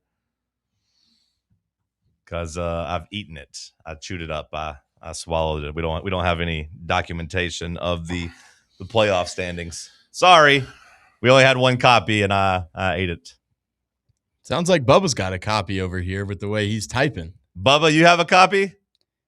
The TalkSports Pick'em Playoff auction? Yeah. Yeah, I do. Oh, no. I thought I ate the only proof of it. Oh, no. Starting with Cody. He selected Notre Dame, LSU. Should have been in. Boo. Penn State. Boo. Miami. Hey. Arizona State. Damn it, he got one. I got one. Should have got two. Notre Dame. They should have left Alabama's ass at home. Should have had Notre Dame and Miami. With Sam, we have Indiana. Bang. Good pick. Nice. Alabama. Bang. Nice. Illinois. Yeah. Georgia. Bang. Wow. And Utah. Well, Sam got three. Three? Wow. Whoa. John had Texas. Oh, no. Clemson. Oh, God. Boise State. Ugh. South Carolina. Ugh. And the Vols. Oh, for 5. Oh. And me. Let Bubba. me guess. Bubba's going to do the best since he's saving himself for last. Ohio Let's see here. State. Yeah. Nice. Ole Miss. Yeah. Nice. Oregon. Nice. Texas Tech. Holy hell. SMU. Bubba got 4 out of 5. I mean, that's impressive, Bubba. I thought Sam was impressive getting 3, but you getting 4 is crazy. Shout out the P team. 7 of the 12 in the playoff. That's impressive stuff preseason. You guys killed it. Yeah. That's very impressive. Seems like we ought to switch sides here. You know, they should be over here. We got one between us. We got one, yeah. We got one. You got one. I got 0. I don't even know if I could say that we got one. You got one. I got 0. And then Notre Dame and, Notre Dame, Texas, they were on the doorstep. We had some bridesmaids there, I guess. Yeah. Nobody had Vandy anywhere close, I guess. I don't know what the hell I was thinking. South Carolina, Boise State. Ugh. Well, I mean, Clemson and Texas. I obviously I feel like you bought all the teams that you were selling in the summer in the draft. I think with South Carolina, I think I was trying to run the bid up and nobody else wanted them. Boise State, I don't know what the hell I was thinking of. You Boise were State. thinking I was just you thinking had of the to have highest a group of 5. And yeah, but that was still dumb. I don't know anything about Boise State. Yeah, but they were the highest ranked, so maybe I thought I was just going off that. Yeah. And then they got absolutely beaten down like week 1. Yeah, week 1, South Florida belt to ass. Yeah. Good job by you, though, Bubba. Bubba getting 4 out of 5 is wild. Mm-hmm. Now I understand why Bubba wrote it down. He wanted to keep documentation of that. I understand now. Those O's. He kept taking those O's. You proud of yourself? Should have took Oklahoma, too. A little bit. I'd be proud if I got 4 out of 5. Hell. Add these up now. Let's just do the NFL while we're here, too. Let's get an updated win total tally there. No. I'm worried about mine here, but No. hopefully I'm not in last here. Let's see. Let's start with Bubba. I haven't even looked at these. Let's start with Bubba, though. Add these up. Chiefs. Oh, I don't have the standings. Six wins for the Chiefs. Packers, 9. Okay, Bubba, that's good. Chargers, okay. Chargers got what? 9 wins as well? Damn, Bubba. Commanders? That's no good. Is that like 3? Commanders got what? 3? Yeah, but this might be the best pick of the draft, Bubba. Seattle? They got 10? Wow. And then the Dolphins, who have now 6. It's pretty good, Bubba. 43. 43. Damn. Good. Let's see here. Ball knowing Bubba. Sam, let's go with the Eagles. 8. 8. They have the Broncos, 11. Okay. 19 between your top 2 picks. Pretty good. The Broncos have 11 wins. Has really been bad. The Broncos are 11. 11. Broncos are 11-2. Jeez. Broncos are 11-2. Win streak, right? Yeah. Yeah, they lost to the Colts on that field goal, but they've won every game since then. The Bucks have won 7. The Falcons have won 4. The Steelers have won. Are they 7? I think. Yeah, 7. The Titans. Hey, you got 2. You got an extra win this weekend. Titans. 39. 39. Okay. This isn't going to be good. Bills 9. Vikings. What are we doing here? Vikings 5. What are you doing? 9. They're my 3rd pick. Lions. Lions have 8. So what is that? 17 between my top 2 picks. Ugh.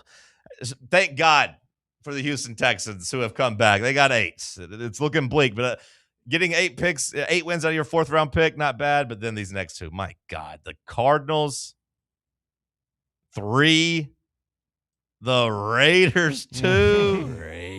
Oh my God, how many is that? Did I break 30? 35. And you had how many? 39. Damn it! So I am in 43. last place, unless Cody. Let's see. I really hope. I might give you a run for your money. I here. really hope Cody's done worse. I might give you a run. I Cody think doesn't sound very I think happy. mine's pretty bad. The Ravens. Yeah, they've come around sort 6. Yeah, they've come around 6.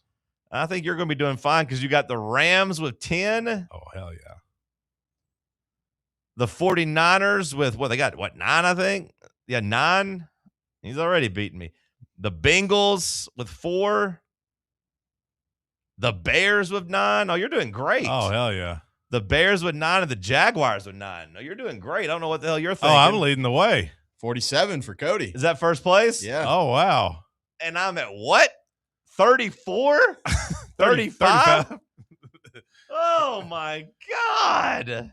Oh, yeah. I forgot the Bears. The Bears are really, yeah. Hell yeah. And the Jags. Yeah. Those are both great picks. They both got 9 wins. Your 5th and 6th round got 9 wins. And here I was happy that my 4th round pick had 8.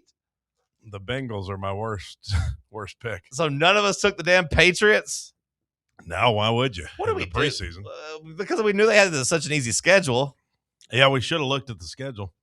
I don't remember ever looking at the schedule, really. Who was my last pick? The damn Raiders? This was after that week 1 game, and you were like, Gino's got it. It was before week 1. But I liked the Raiders that week. I liked the Raiders prospects. That was dead wrong, obviously. Yeah. But Pete Carroll, getting Tom Brady involved in things. Yeah, it was more just about like they had no quarterback. I thought Gino had a little bit left in the tank. I thought maybe, hey, like they had no quarterback. They were okay last year. Maybe, I think I was buying the Dante Thornton hype too, which he hasn't even caught a damn pass, I feel like, in 3 months. Max Crosby. I don't know how. Brock Bowers, Ashton Genty. I mean, they got some pieces. I bought into the pieces. It makes sense.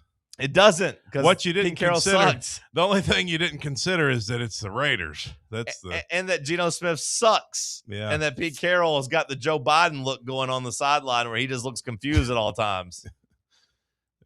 Respect the office. He's handsome, Pete Carroll, but like I think he's just as clueless. 35? Looking back on week 1, I don't know how I liked the Raiders going into New England and winning, and they did. They went into New England and beat the Patriots. That's one of their 2 wins. The Patriots have 1 loss since then. The Raiders have 1 win since then. The Patriots are crazy. Like, they still They still, I mean, I know they're playing in the NFL, but they still do not really have other than the Buffalo win, which is a good, good for them. But like, what is their next best? Like they've beaten literally the worst teams in the NFL, the very bottom feeders. I saw that they've beaten 8 of the 10 teams that have the top 10 picks right now. Yeah, exactly. They've beaten 8 of them. Literally a bottom feeder schedule. Their second best win is honestly at Tampa Bay. That's not a bad win. I mean, that's the third best wins at Miami. I guess the Panthers at home, they smacked the Panthers at home. I mean, the Panthers have a good record. So they're playing in the NFL. So, like, you got to give them credit for having a record as good as they do. The thing is, man, they play the Bills, at Ravens, at Jets, Dolphins. So, like, they ain't even really got to beat anybody else to get to 13 wins. They could just beat the Jets and Dolphins and get to 13. Have home field in the playoffs. I don't know if that'll be enough to beat Denver. I don't know what Denver's schedule looks like down the stretch, but they'll at least have, like, the 2 seed. Denver's is tougher, I think. They still got to play. I know they got to play the Chargers again. I don't remember who else do they have to play Kansas City again? The Denver has the Packers, Jaguars, at Chiefs, and Chargers. So, quite a bit tougher. Harder. So, Denver will be lucky to win 2 of those games, or at least like they'll have accomplished something to win 2 of those games. 3 of the 4 are at home. But, yeah, like the Patriots and the Broncos both set up pretty well to finish strong down the stretch, especially the Patriots. And I do think that, when the playoffs get set up, there's a chance that like the 7 seed in the AFC is, like Houston. If Houston that's brutal. Yeah, if Houston loses that division and doesn't win their division, and let's just say they go 10-7 or whatever, 11-6, there's a chance they might be the 7 seed. The Houston I've seen lately, that's not really a team you want to play. No, it's not. Like that's a team that when we get there, it might be my pick to win the AFC. Like just with the way the defense plays, if CJ Stroud, can put some good games together down the stretch, because him and Nico Collins are doing pretty good at vibing right now, and him getting the ball to him. The thing with the AFC is trying to look at any of those teams' quarterbacks and being like Drake May, CJ Stroud, Bo Nix. It's all kind of the newer crop of quarterbacks, but are any of those guys, do you really believe in them getting to the Super Bowl when you've got Josh Allen hanging out? Like, to me, if the Bills don't make it this year, they're never going to make it again. Like, it's just I said it yesterday, but like, you got Mahomes out of the way. I mean, most likely. Yeah. You got Lamar out of the way, very likely. Isaiah likely. You got. I won't say Lamar's out of the way. Most likely, not officially. Yeah, they're only a game behind in the division, so like they can still, but they can still catch Pittsburgh. Buffalo's got to do it this year, man. I mean, you just got to do it. Well, I think the rest of the league looks around and says the same thing. Like if you are Bo Nix and the Broncos, if you are Drake May and the Patriots, you're like, hey, we got some years, but also like we're the best team right now. That's why the Colts went all in. That's why they went and traded 2 first-round picks to try to get Sauce Gardner. And that's obviously been a big, big disaster. But it's also the reason they're going out and getting Phillip Rivers, because they're like, hey, we're all in. Going all in means you don't get to fold. Like, if we lose this, we die. We're going to be giving up 2 first-round picks and not having a quarterback next year either. So, like, we got to go for it and give ourselves any chance we can of winning, because the AFC is wide open. It is, and it should be a fun playoffs. And, I kind of hope, I still hope Kansas City gets in as a 7 seed, because I'd like to just see them try to, muster up one last title defense. Like, I think they're more interesting than watching, the Chargers. I just don't like I hate watching the Chargers play. I hate it. Mm-hmm. I hate Jim Harbaugh just bringing Big Ten Michigan football to the NFL. Like, I watch Justin Herbert, and I'm like, man, this guy's making big plays. And I'm like, oh, wait, they got 10 points. And he's thrown for 110 yards. Like, what the hell am I watching here? But like the Chiefs ain't gonna be able to catch anybody. They're at 6-7, and right now, Buffalo and the Chargers are already at 9-4. Houston's at 8-5 with a head-to-head tiebreaker over them. Like, it's just gonna be really, really tough. Jacksonville's at 9 wins. They got the tiebreaker over the Chiefs. The Chiefs just don't really have any path to making the playoffs right now. would it take? I mean, winning out. They'd have to win out, but they'd have to have the Chargers lose out. They'd have to have the the Texans. Like 10-7 should get you in the playoffs, though, right? No, not this year. Not for the Chiefs, because again, the Chiefs have lost the tiebreaker to the Jaguars. They lost head-to-head. They lost the tiebreaker to the Bills. They lost head-to-head. They lost the tiebreaker to the Texans head-to-head. So like they don't win any of these tiebreakers with these teams. Maybe with the Chargers, they would win that tiebreaker if they win the second game. Well, the chances of them winning out, I don't think is good, winning 4 in a row. But the Chargers are 4-0 in the division right now. So the Chargers would have to lose 2 division games. And then also like at that point, that wouldn't be they'd have to lose 3 games. Yes. Because the conference record, the Chiefs are cooked, man. It's crazy that Mahomes has never not played in the AFC Championship, right? Since he's been in the NFL. And look, you can say what you want about Tom Brady, but like Tom Brady doesn't have a resume, a blemish of missing the playoffs while, healthy. They, at least after his second year, they missed the playoffs his second year. Well, he never got his ass kicked in the Super Bowl either. That's another thing. Well, he did favor. For about 2.5 quarters. Yeah, and then mounted the greatest comeback ever. Yeah. Yeah, I mean, it's still impressive, though, what Mahomes has been able to do. Like, it's a hell of a run to literally be in the AFC Championship every single year. I mean, it's I don't know. What do you think their biggest problem is right now? Like, just an aging roster? Or because they got some young pieces that you thought maybe, like with Rashee Rice coming back, and yeah, I mean, the defense wasn't very good this year. Kelsey, he's old. Chris Jones is getting old. I also just think Mahomes didn't play good this year. And that was surprising to me because of how bad the Super Bowl went. I think we all thought that we'd get like a rejuvenated Mahomes that was ready to. He wasn't good last year either. No, I know. And then they got embarrassed in the Super Bowl. So I thought maybe we'd get a Mahomes that was there to like prove a point, right? Like, hey, I'm back. I'm going to take it seriously. But then we saw him coming into the training camp and he was still fat. Mm-hmm. And I remember at that point just being like, it wasn't like he had that offseason we were thinking of where they just go out and really take things seriously. He showed up still fat. Well, he opened up that restaurant with Kelsey, so he's probably eating a lot. That him and Kelsey have that, what do they call it, like 1587 or 8715 or yeah, that's their numbers. I think it's the 1587 restaurant or something. Oh, that's cool. I didn't realize they had that. That's cool. In Kansas City. Yeah, him and Kelsey got a restaurant together. I think there's also just something to getting everybody's best shot.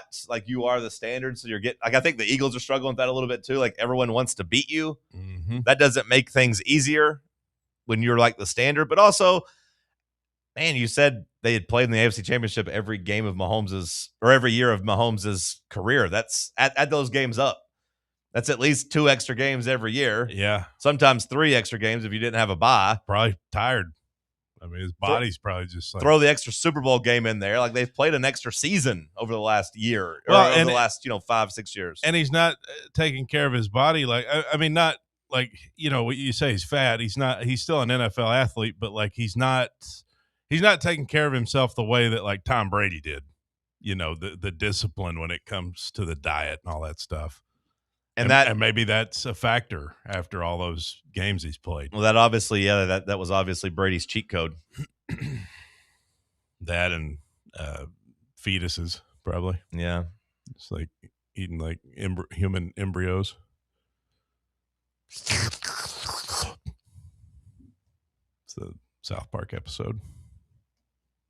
The rich, the elites, that's how they stay young. Cher, that's why she looks like she does. Sam, we got to do a little damage control. Maybe more so just me. About? I've offended our good friends over at Inward Half because their hoodies don't have pockets. And now they're although I told them, I was like, I don't really consider yours like a warm weather hoodie. I think there's I think that's a performance hoodie. Yeah, it's a different style. Yeah, they're much different. Yeah, I don't think of those as hoodies. Because I think of hoodies to be warm. Light fall hoodie, like early spring hoodie. Like, it's chilly. I'm gonna go hit some golf balls. I need a little sleeves. Yeah.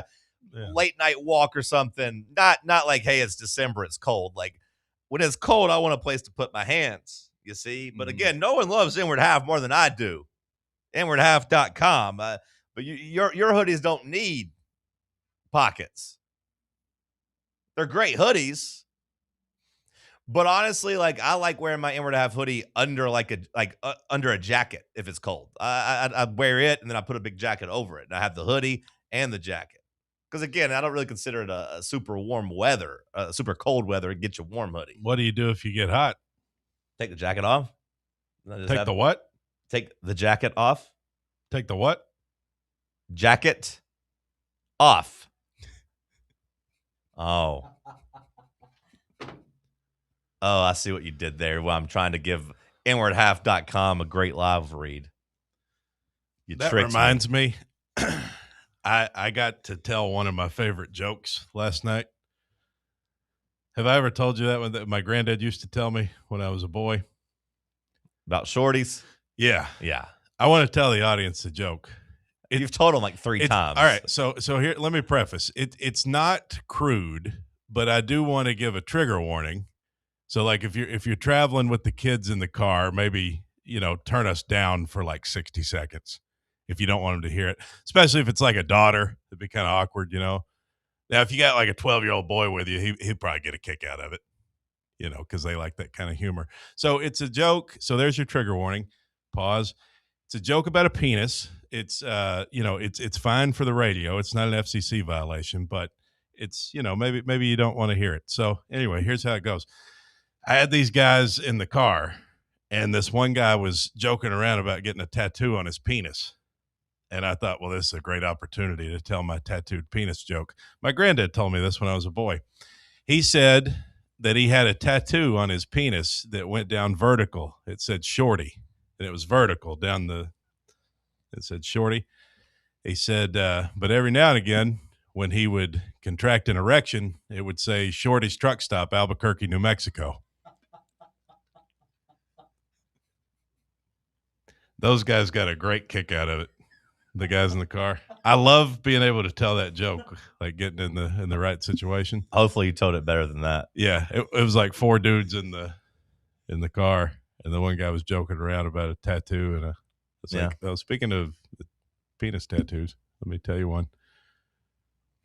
My grandpa used to have one. He showed it to me.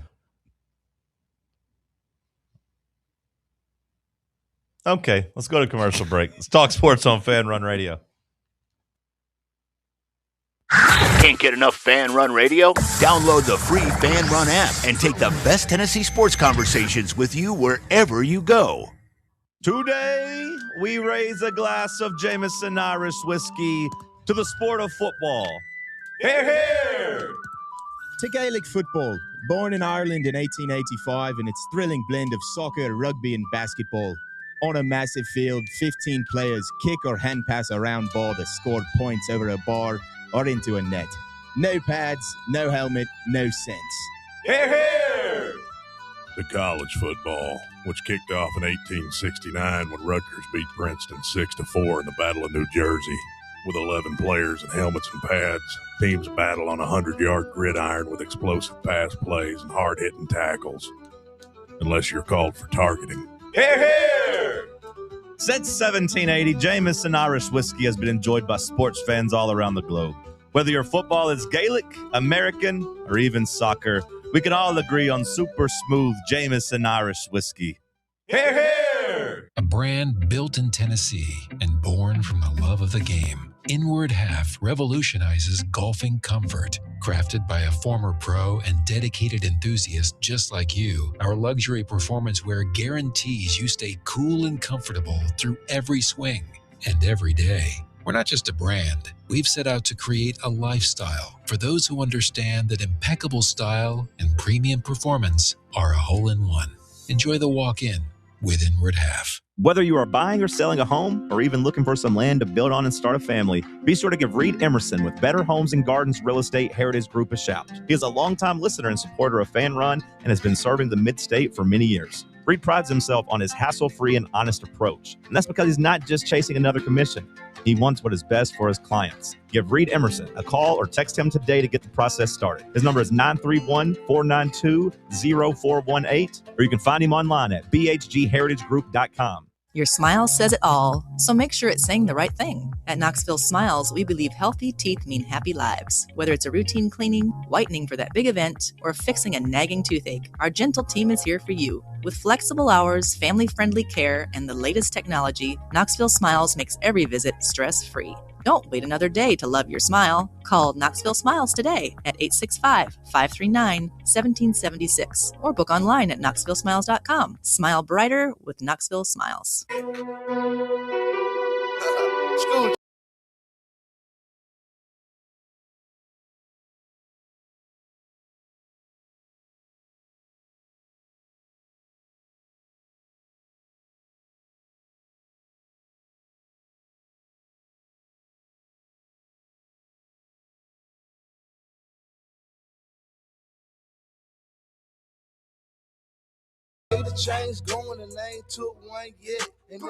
The Chiefs can officially be eliminated from playoff contention this week.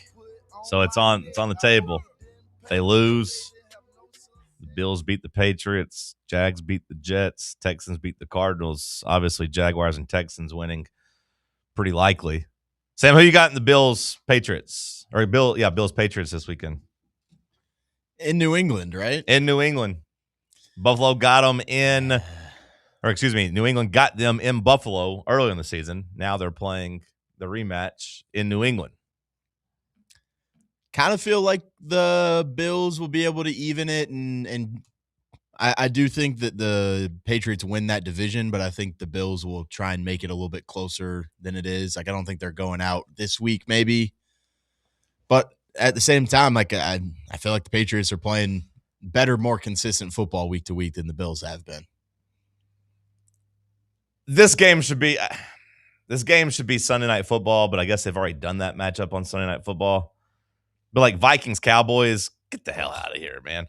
I like watching the Cowboys, don't get me wrong, but like I don't need to see J.J. McCarthy.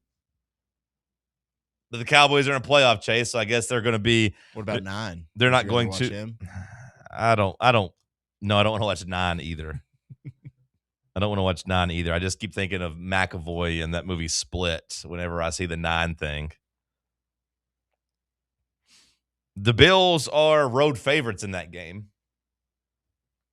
I think Vrabel at home as an underdog, typically a pretty good position to back. And really Vrabel against Josh Allen. I mean, like how many times did he beat Josh Allen with the Titans? I mean, we only lost to Josh Allen like once, didn't we? I don't even know if Josh Allen would have been the quarterback whenever we lost up there in the snow when Kyle Williams dropped that pass. But like Vrabel has a good record against Allen. He knows how to coach against him. I think I like the Patriots. Do I need to have some real big self-evaluation here after being last in the contest we just had? I was last in both. I mean, distant last too. I wasn't even close. Room for improvement, right? Yeah. Definitely a lot of room for improvement. Backing the Vikings was not a good choice. I did back J.J. McCarthy. It was really me backing Kevin O'Connell. Mm-hmm. Backing that defense. But that was bad. The Cardinals, it was me buying in to the preseason hype. They had a lot of hype about their roster. Pew, pew. What do you make of Kyler Murray? Is Kyler Murray going to end up? He seems like a good fit for the next Vikings quarterback. Vikings? I don't know. He'll go somewhere else, obviously, and have a decent run. I do think the Vikings baseball. He's not going to go play baseball. But like the Vikings should be looking for a quarterback this offseason, right? Like both the Vikings, the Falcons, the Jets. Raiders. So what? The Raiders. The Raiders. Yeah, the Raiders should be pulling the plug looking for a quarterback. Yeah, Kyler will get one of those jobs, right? His time's not completely done. Hell, the Colts. The Colts? Would you take Kyler Murray next year, Bubba, as your Colts quarterback? Yeah. You wouldn't take him on any of those teams or just the Colts, Cody? I hate Kyler Murray. Yeah? I hate him. More than 44-year-old Phillip Rivers? Yeah. Yeah, I'd rather have a quarterback at least. You know what I mean? Like Phillip Rivers, I mean, say what you will about his age, at least that guy was a quarterback. That's the same thing Phillip Rivers said about Joe Burrow. He's not a quarterback like me. He doesn't look like me. He doesn't carry himself like me or Matthew Stafford. Well, if he feels that way, that's fine. He's a quarterback. He can say that. Kyler Murray is not a quarterback. Hell, Jacoby Brissett at this point might be more appealing. Maybe the Colts just bring back Jacoby. Kyler Murray made a career out of running around. Johnny Manziel walked so that Kyler Murray could run to the NFL and be a bum. Kyler Murray's just better Johnny Manziel. Just that's all he is. Johnny Manziel walked so Kyler Murray could waddle. Pretty much. I've always hated him. He looks like a little iguana running around. When somebody say he looks like a badass toddler, that's all I see. Exactly. As a 4-year-old running, that's what I see every time I look at him. That's what he looks like. I've always hated his face. It's weird that you traded for him in fantasy. Yeah. Is that why you hate him, or I got no comeback for that? Is that why you hate him, or did you hate him before? No, I liked Justin Jefferson. I didn't really even consider the quarterback part of it, which in hindsight probably should have. I just looked at it on paper. I said, wow, Justin Jefferson, he's a lot better than Marvin Harrison Jr. It's just dumb. I hate that you finished in last because I know it's just going to be such a headache to get you to do the punishment. Yeah. Better chance of getting you to do the punishment than Chase, who's no longer here. My punishment was being fleeced on that trade. Yeah, so you should just be happy. I know he's not going to do it. You should just be happy. I'd do your punishment, Cody, for a couple $. You'll do my punishment for me if I pay you? Well, yeah. Money talks. Okay. I get to pick the punishment, though. As they say at Club XYZ, $50 is $50. It is. That's more than enough for a tank of gas. Oh, yeah. Yeah. I mean, hell, you could nearly fill a diesel truck with that. I mean, not quite, but $50, that gets you a tank of gas for sure in your car. Table. It's a good thing about driving cars like we do, pretty cheap. Sam, do you think we should allow Bubba to act in his steed? Because he seems a little eager to get punished. It seems a little weird. He wants to do Bubba's something degrading. A little bit of a what do they call that? A masochist. Yeah.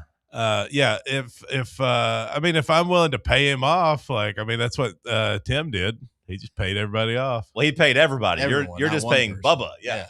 Tim gave us all $50. Yeah. Well, I'm not going to do that. But. Right. Right. That's the difference. I don't have that kind of. I don't have Tim Hill money. Well, that's fine. Tim Hill's he's over there rolling around in cash. I mean, what am I supposed to do? Hell, I'm poor.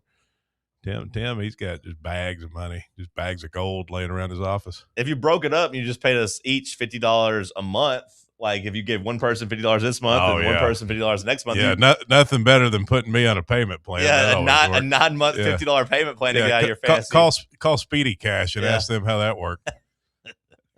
Call them up and see how I do on a payment plan. I don't know. Bubba seems a little too eager to have something. I don't know. Maybe we give him a couple options and make sure they're good, and then he has to do it. What a hero, Bubba. I think my punishment is I should have to take a round trip. I should have to go a long way, like all the way to like California or something, and then come back. Have to go somewhere that's a real stressful to travel to. Like me, that's punishment enough. Me having to be on a plane for like 4 hours, like sitting in just a very uncomfortable, like I say, send me to California somewhere, some liberal hellhole I'd never want to go to. And that could be a good punishment. See, this is why I didn't want him to finish last. It's just going to be annoying. And apparently, shout out to Matthew. He sends in that I owe Phillip Rivers an apology. That wasn't Phillip Rivers. You watched that video with me yesterday, Sam. It was somebody doing an impersonation of Phillip Rivers. Really? So where he It's was good talking trash impersonation. about Joe Burrow. yeah, So that didn't really happen. no, I got fake news. I don't know why anybody would have that going around. It was a real video. I didn't get fooled by like AI or nothing. It just wasn't Phillip Rivers. It was somebody doing an impersonation of Phillip Rivers. I can't check everything. Oh no, the age is setting in, isn't it? No, that's not an age thing. It's a real. It's like You a. shouldn't have to assume that someone's going to do an impersonation of Philip. Yeah, it's on ESPN 975. Like Oh, Lance no. Zerline. I mean, that's a real person. Like that's a real radio guy. It's an NFL quarterback. So like, who the hell thinks it's funny to have somebody go on and do a Phillip Rivers impersonation? Hell far. So what? It was AI or No, like it was somebody it was Frank Caliendo, essentially. I mean, it wasn't Frank Caliendo, but it was somebody doing that. What a stupid bit that was. Did he look like Phillip Rivers? It was just audio. So I couldn't even see. I've been duped, but it's not my fault. Hour 2 in the books. Hour 3 headlines coming at you.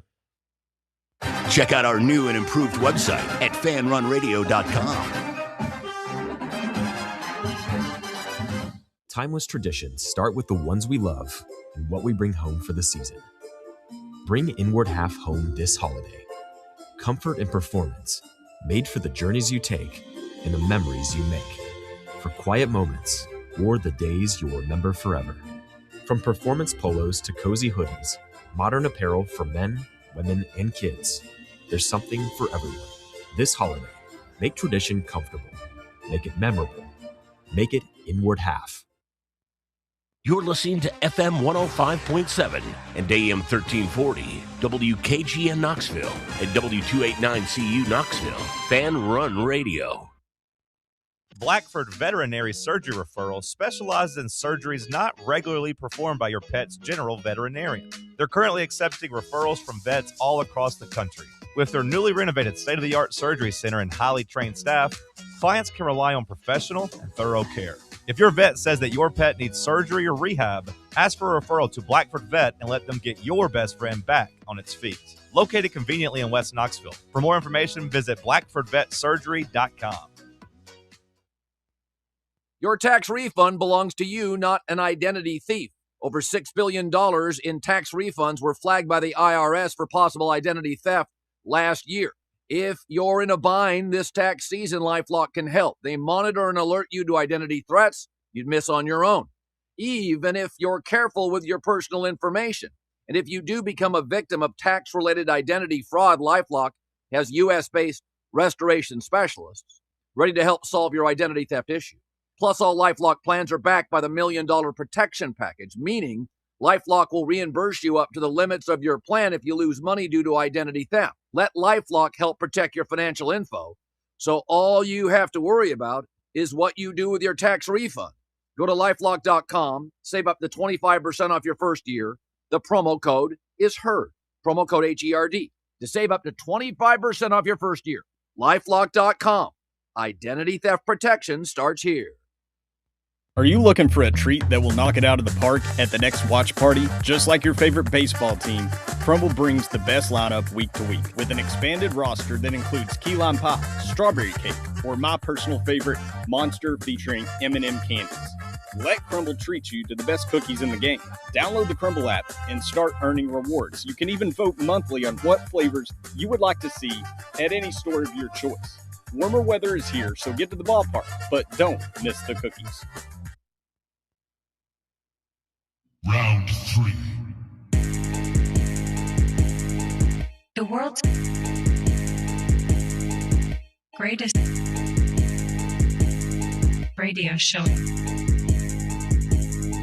The world's greatest radio show in Tennessee. Power rankings, Tuesday trivia. John Reed and Cody going wild, no Olivia. Wood grain on my leather seats. I got the whole team eating like I'm Johnny Eats. Morning booming from 7 to 10. Ayy. Talk sports while I'm chewing a Zen. Ayy. Talk sports while I'm riding to work. All the ops take a ride in a hearse. East Knoxville. Morning booming from 7 to 10. Hour number 3 kicking off here in the White Claw Hard Seltzer Studios. This batch of headlines is brought to you by our friend Josh Travis with Foundation Mortgage Company, LLC. If you are thinking of buying a home but don't know where to start, give my boy Josh a call. He will be your local mortgage expert based right here in Knoxville. And whether it's your first home or your forever home, he will help keep the process simple every step of the way. His phone number is 423-312-9777. 312-9777. The website's much easier to remember. MortgageBrokerJosh.com. MortgageBrokerJosh.com. Foundation Mortgage Company, LLC is an equal opportunity housing lender. NMLS number 1387311. Give our boy Josh Travis a call. MortgageBrokerJosh.com. Hour 3 headlines. Cody McClure, Collision Course, right now. Thank you, John. Some big college basketball last night. Some big scores last night. Boy, I did well. I had BYU covering 4.5, and I had Florida winning straight up. Florida lost to UConn 77-73 in a big battle of ranked teams in the Jimmy V Classic. It was in Connecticut, so tough game. But the defending national champion Florida Gators are but 5-4. How about that? Yeah. Now they've played a tough schedule. They've lost to some good teams, but I guess you could say we're not the only team projected at the top of the conference that's kind of struggling right now. Now imagine if I told you that BYU won the second half 45-21. You would imagine you covered your 4.5 point spread. Yeah, the problem was when I checked the score in the first half, they were down 40-22. At halftime, it was 43-22. So yeah, well, there you go. So they did win. BYU beat Clemson. Big second half comeback as they hit a game winner. Yeah, basically it was at the buzzer, right? Yeah, they hit a 3 at the buzzer. Yeah. And the big prospect AJ DeBonsa, he scored 28 points in the game. So yeah, that guy's a stud. Put up NBA numbers. Like in college, you can have some scores every now and then, but then you don't really see the, oh, by the way, 9 rebounds and 6 assists. Mm-hmm. And he's doing it all out there. That guy's a stud. He's going to look really, really good down in Atlanta. Well, he scored 22 of those 28 in the second half. Oh, my God. Imagine him running the 2. Oh, him and Jalen Johnson. He willed him to a comeback there. Is he you say he's a 2? Is that what he'll? Yeah. They basically say, they basically. He's like a shooting guard? Yeah. That's what he. Yeah. Okay. I never knew. I didn't know what he was. For some reason, with a name like DeBonsa. You thought he was going to be a big man, didn't you? Yeah, like knowing nothing else about him, I pictured him as a big man. I don't know if that's racist or not. Why would that be racist? Because I'm thinking of like the big guys with like African heritage that are like always big guys. Yeah. Yeah, that's what I'm saying. I don't know. I mean, that is what I automatically thought. Yeah, just because of the last name. So yeah, I don't know if it's racist or not. Is that a microaggression? I'm gonna say you're in the clear, but. And actually, I told you the 2 guard. He's more of the small forward type. Okay, so he is kind of big. He's 6'9". I mean, he's 6'9". But 6'9". But he plays out on the perimeter. Like he's not a big man. I feel like at 6'9", you're a big man. No, you can be. If he walked in here, you wouldn't say, well, that's a big man. If he was 6'7", I'd say the same thing. Or 6'4". If he's what? 6'7". If he walked in, or if he was 6'4", I'd still say that's a big man. I mean, if you're 6'9", like you got to have some meat on your bones. It's not like he's 6'9", 160. Yeah, but in basketball, when you say he's a big man, you think of like a post player. You think of somebody down there protecting the rim. Like he's not that. Yeah, but he'd be a big man in Kenya or wherever. He'd be a big man here. I mean, he's a big man in America. But I'm just saying he's. I was thinking more of Darren Peterson as the 2 guard, but Davantan's, I guess, is more of a 3. He's gonna look good. I wonder what he weighs. The average NBA height is like 6'6". Yeah, so pretty big man. I mean, yeah, he's big. 6'9". I think you call that a big man. But he's not a post player. When you say, I know what you're saying. When you say big man in basketball, you were thinking of a center. You were thinking of the guy I know from what you're Duke. saying. You were thinking of the guy from Duke last year. Is who you were thinking of. Yeah, I know what you're saying, but I think to call it racist would be too far. I didn't say it was. I didn't say it was racist. I said I didn't know if it was. If he is 6'9", I'm guessing he weighs at least like 220. Like it. Right? I mean, I'm just looking at tankathon.com at mock drafts. It has him listed as 6'9", 210. Okay. 6'9", 210. Yeah, He's a freshman. It's a little skinny. Yeah, he's a freshman. Yeah. Well, anyway, I mean, Nate Amen's 6'10", 207, according to this. So, yeah, he looks skinny. Yeah. I mean, Kevin Durant was 7'2", 130 pounds. Kevin Durant had them toothpick legs. Yeah, but he's had a pretty good NBA career for himself. Yeah, he sure has. One of the great scorers of our time. Well, I told you yesterday about the AP Male Athlete of the Year. Now I'm going to tell you about the Woman Athlete of the Year.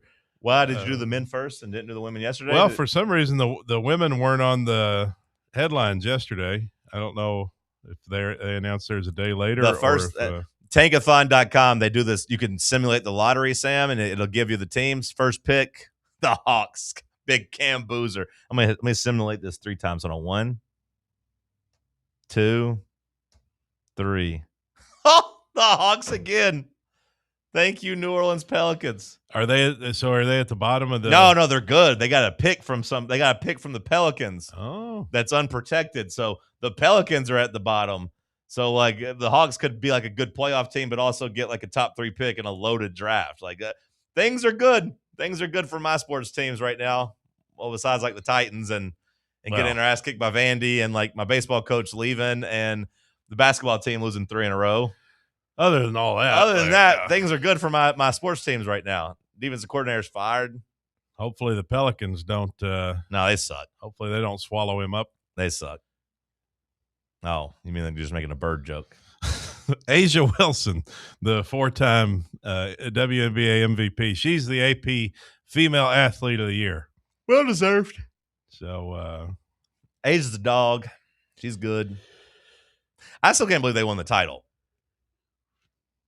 I mean, I know you don't care about that, but just like they were terrible until about the halfway point of the season. I told you when I was in Vegas, they lost by like 50 points. Yeah, you went and watched them play their game. And then they immediately won like 17 games after that and then won a championship. I guess I was maybe the cleanser there. I don't know. Maybe I absolved them of their sins. Well, you were talking about the NBA draft. Have you seen the MLB draft lottery? The White Sox have won the draft lottery. They will pick first in 2026, and the Rays get the second selection.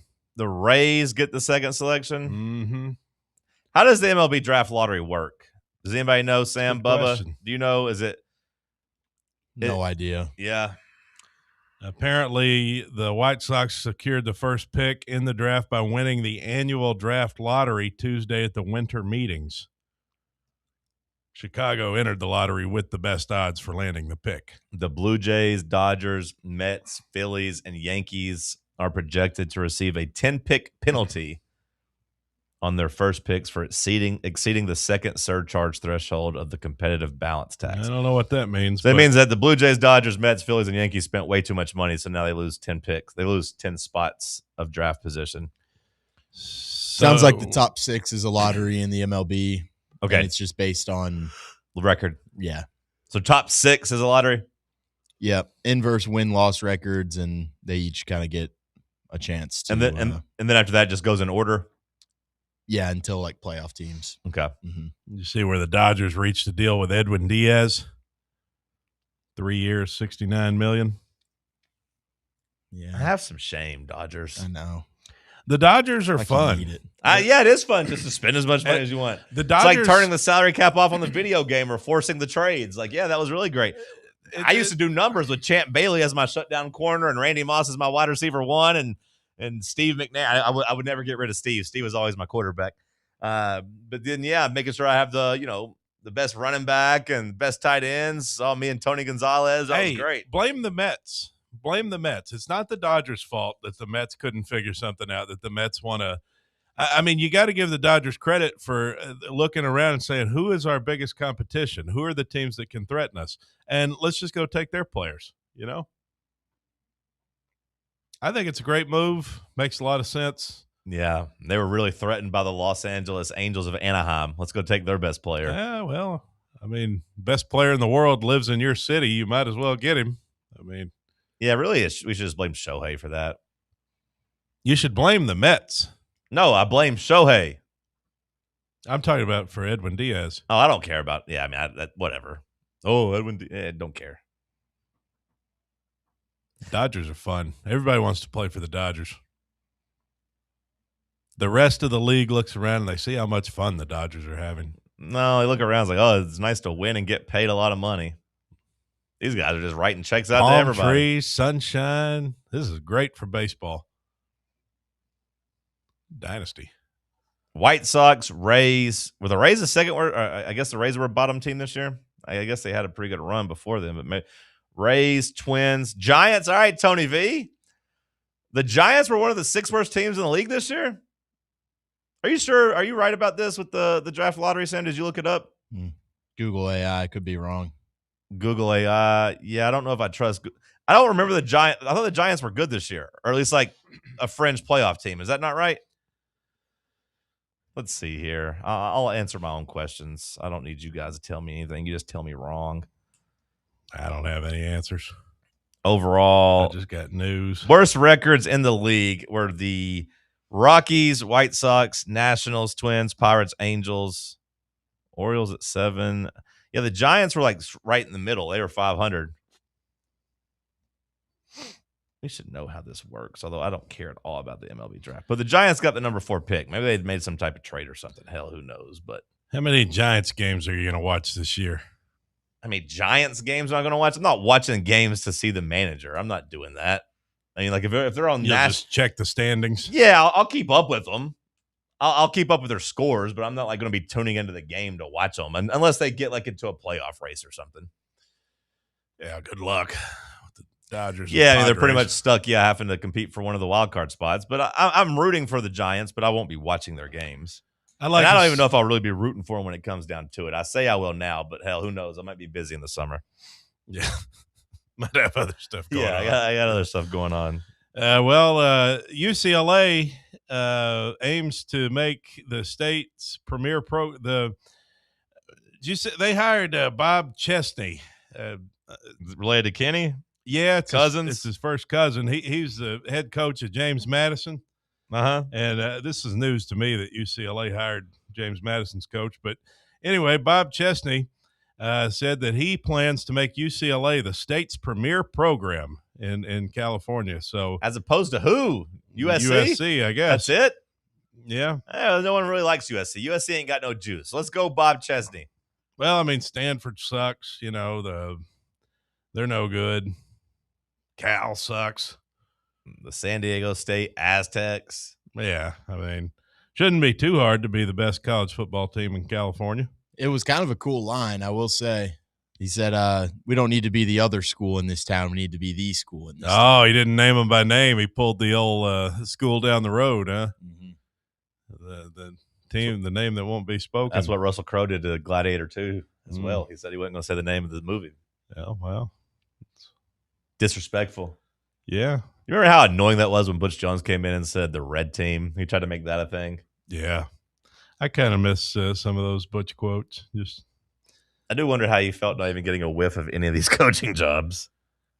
Well, I mean, do you remember Travis he's got Haney? his own thing going. That's what I was talking about yesterday, Sam, when I was giving you the rundown. Do you remember that it was Travis Haney? The ESPN guy? Does Travis Haney work for ESPN? Pretty sure he did. He used to work for 247. And he wrote a big scathing article. I went back and read it about Butch Jones after the 2016 season that had everybody up in a tizzy. I was trying to tell Sam some lore about like local media and just lore. That's another one of those Gen Z things. Lore is not a Gen Z thing. That's another one. What else would you say? Just history? Trying to give Sam nobody ever said lore until like 6 months Read ago. a book, bro. People talk about you have never ever in your life said lore. What? Until 2 months ago. I have a channel. You have never once used the word lore. I have a channel in my Discord that's literally called Lore that I made 2 years ago that gives everybody the backstory of some of the channels. Like I use lore. Lore's not a new thing. Pretty soon he's going to be saying that's valid. He's going to be doing that one next. That when you said valid, that made me think of Jack. That's Gen valid. Z Jack. He would say valid all the time. Of course, yeah. It's Gen Z term.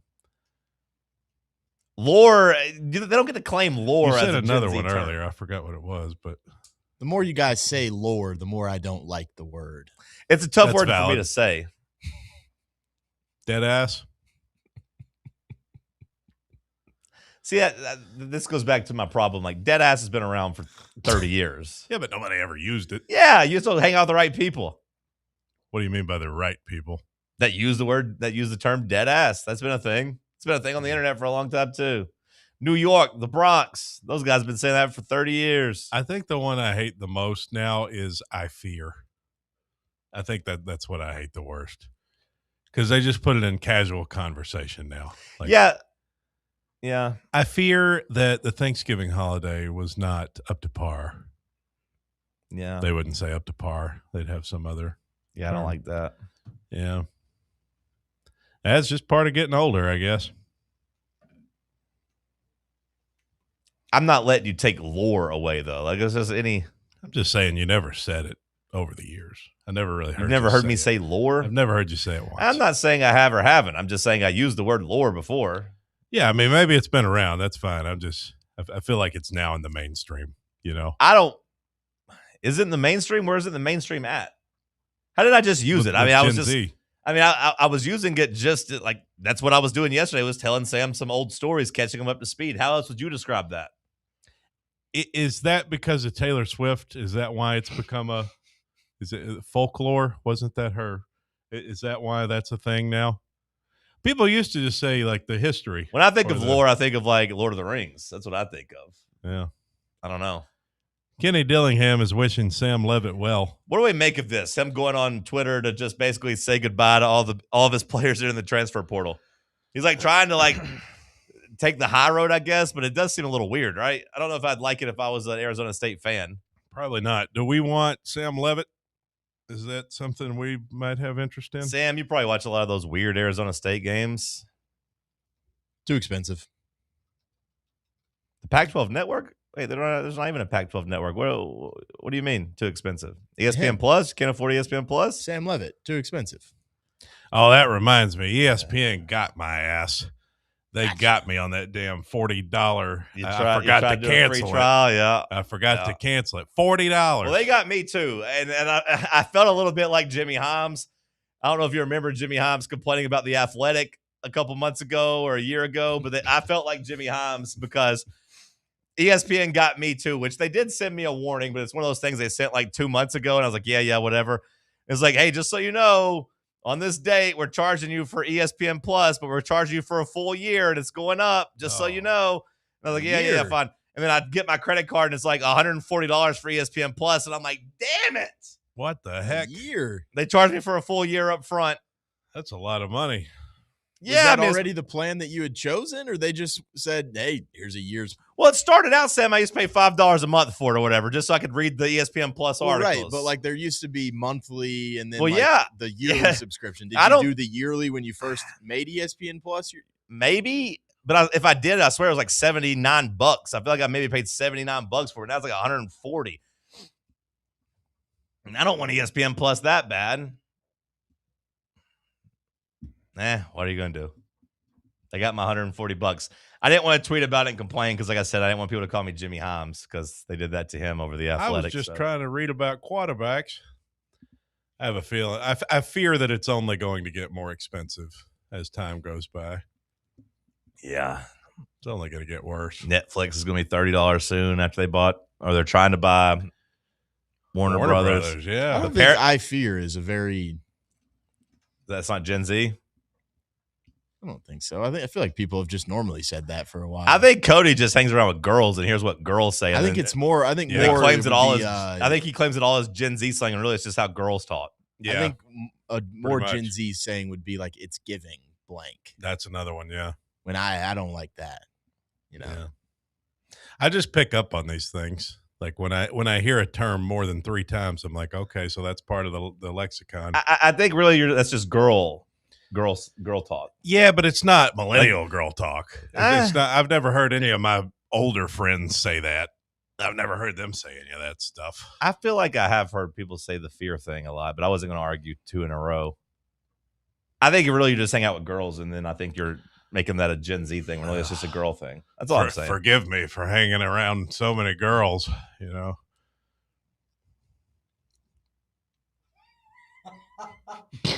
I can't help it. I have so many girls in my life. Overrated, underrated. Coming up next is Talk Sports on Fan Run Radio. For the fans, by the fans. This is Fan Run Radio, Knoxville. Hey, folks, if you're in need of a lawyer, you need to call my friend Jerry Givens. I've known Jerry since high school and can personally vouch for him. He's East Tennessee through and through, and if you're going through a divorce, bankruptcy, or a DUI case, you'll need someone you can trust on your side to help you navigate the local legal system. You can trust Jerry Givens. Call the law offices of Jerry Givens today at 865-801-9250 to schedule your free consultation. That's 801-9250. Hey, Vols fans, Cody Brown here. I grew up right here in Tennessee and know what it means when someone says, I've got your back. That's why you can trust Farm Bureau Insurance of Tennessee. Whether it's your home, your vehicle, your family's future, or the business you built from the ground up, we will show up for all of your insurance needs. We are Tennesseans who understand what matters, which is doing right by you. Insurance is not all about just paperwork and policies, but it's about the people we insure every day. So if you want insurance that hits home, give me a call at 865-992-3871. Go Vols. We really need to get some branded stuff. Shirts, hats, promo items, something professional. I mean, we could just find a website and order a bunch of it ourselves. You could, but you're taking a big risk. You don't know the quality, the fit, the timeline. It's a roll of the dice. Yeah, I guess. But isn't that how everyone does it now? Not the ones who actually care about how their brand looks. Look, if we're putting our name on it, it needs to be done right. We need SM Athletics. SM Athletics? Yeah. They specialize in working with businesses like ours. Apparel, hats, promo gear, but real, customized stuff. They actually care if it turns out right. Probably a lot better than getting stuck with 100 t-shirts with crooked logos. Exactly. Plus, they'll walk you through everything. Sizing, colors, material, so it matches the image we're trying to build. Makes sense. What's the name again? SM Athletics. Trust me, if you want to look like a real company, not a flea market stand, this is the move. If you're serious about your brand, work with people who are serious about getting it right. SM Athletics. Got a flat tire? Strange noise under the hood? Don't stress. Roll into Matlock Tire and Auto Service. From oil changes and brake repairs to brand new tires, Matlock's certified techs do it all. Fast, friendly, and fair priced, Matlock is the home of the price match guarantee. Bring in any competitor's ad and Matlock will match the exact same tire for the exact same price. Matlock Tire and Auto Service. 5 locations in East Tennessee. Visit matlocktireservice.com to find the location nearest you and schedule your appointment. Are you looking for a treat that will knock it out of the park at the next watch party? Just like your favorite baseball team, Crumble brings the best lineup week to week with an expanded roster that includes key lime pie, strawberry cake, or my personal favorite, Monster featuring M&M candies. Let Crumble treat you to the best cookies in the game. Download the Crumble app and start earning rewards. You can even vote monthly on what flavors you would like to see at any store of your choice. Warmer weather is here, so get to the ballpark, but don't miss the cookies. Timeless traditions start with the ones we love and what we bring home for the season. Bring Inward Half home this holiday. Comfort and performance, made for the journeys you take and the memories you make. For quiet moments or the days you'll remember forever. From performance polos to cozy hoodies, modern apparel for men, women, and kids. There's something for everyone. This holiday, make tradition comfortable. Make it memorable. Make it Inward Half. I wondered what was wrong with me. My friends all fall so easily. But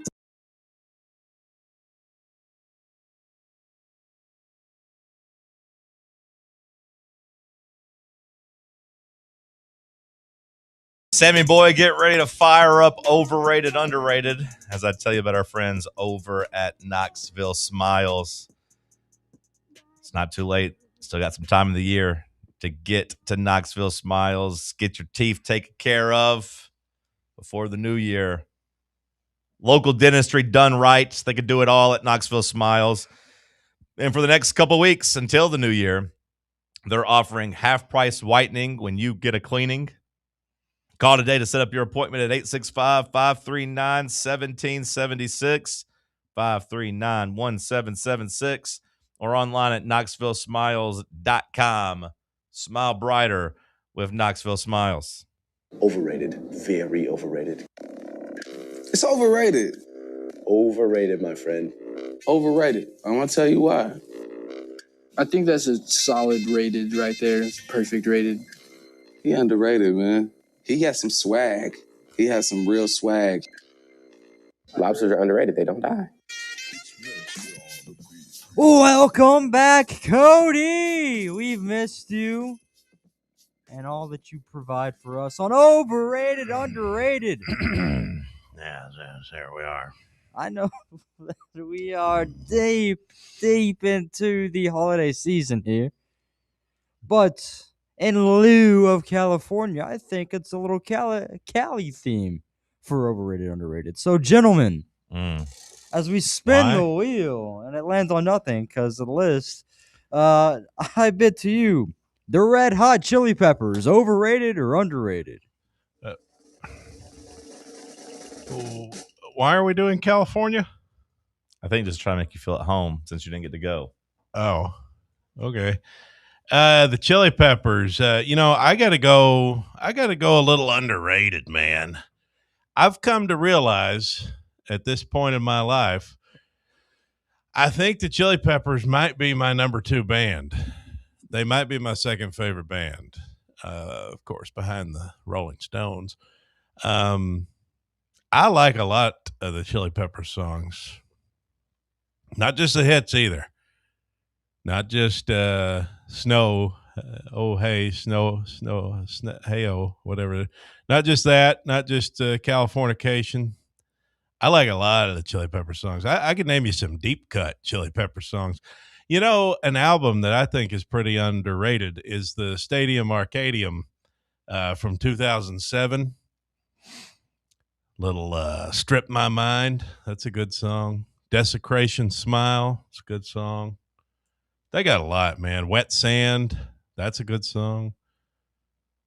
These are songs you may not even know of unless you're a true Red Hot Chili Peppers fan. There's a lot more Stadium depth. Arcadium, the album that won a Grammy. Well, those 3 songs I just named. 7 Grammy nominations. Did you know those 3 songs I just named? Danny California. I know Danny California. Well, yeah, I didn't name that one. Everybody knows Danny California. I know. I got this. I'm this real underground Red Hot. You Chili ever Peppers listen fan. to Strip My Mind? Let me name this album that got 7 Grammy nominations. I mean, the Zephyr song, Soul to Squeeze. This really underrated album that won. Well, you're acting like you knew those. You didn't know those songs. They won 4 out of the 7 Grammys they were nominated for. Okay, it's a good album. Those are deeper cuts on that album. I mean, I'm not saying I'm a real Chili Peppers fan. I'm not saying I'm supreme Chili Peppers fan. I could name more Chili Peppers songs than you could. Yeah, you could. 100%. I mean, I gave you 3. I'm just saying you don't get to act like this underrated album. It doesn't get enough love. It won 4 damn Grammys. That's not what I was acting like. I was talking about the depth of the album and the 4 Grammys songs you may not know from it. I'm saying it would take a real Chili Peppers fan to know those songs. They got a lot of great songs, though. I'm a pretty big fan. I say underrated. I think the Chili Peppers, arguably, you could say they're the last great rock and roll band. Do we know the origin of their name? Why they were calling themselves the Red Hot Chili Peppers? That I don't know. It's a great name. That I don't know. Did you ever hear about the tour with the Sox? You ever hear about what they did with the Sox? They played entire shows with wearing nothing but a sock over their genitals.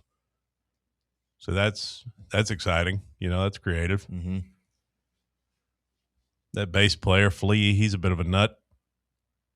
Anthony Kiedis, a little problematic maybe looking back on it. But the drummer, everybody loves the drummer. Will Ferrell, look alike. They're a good band. I like them a lot.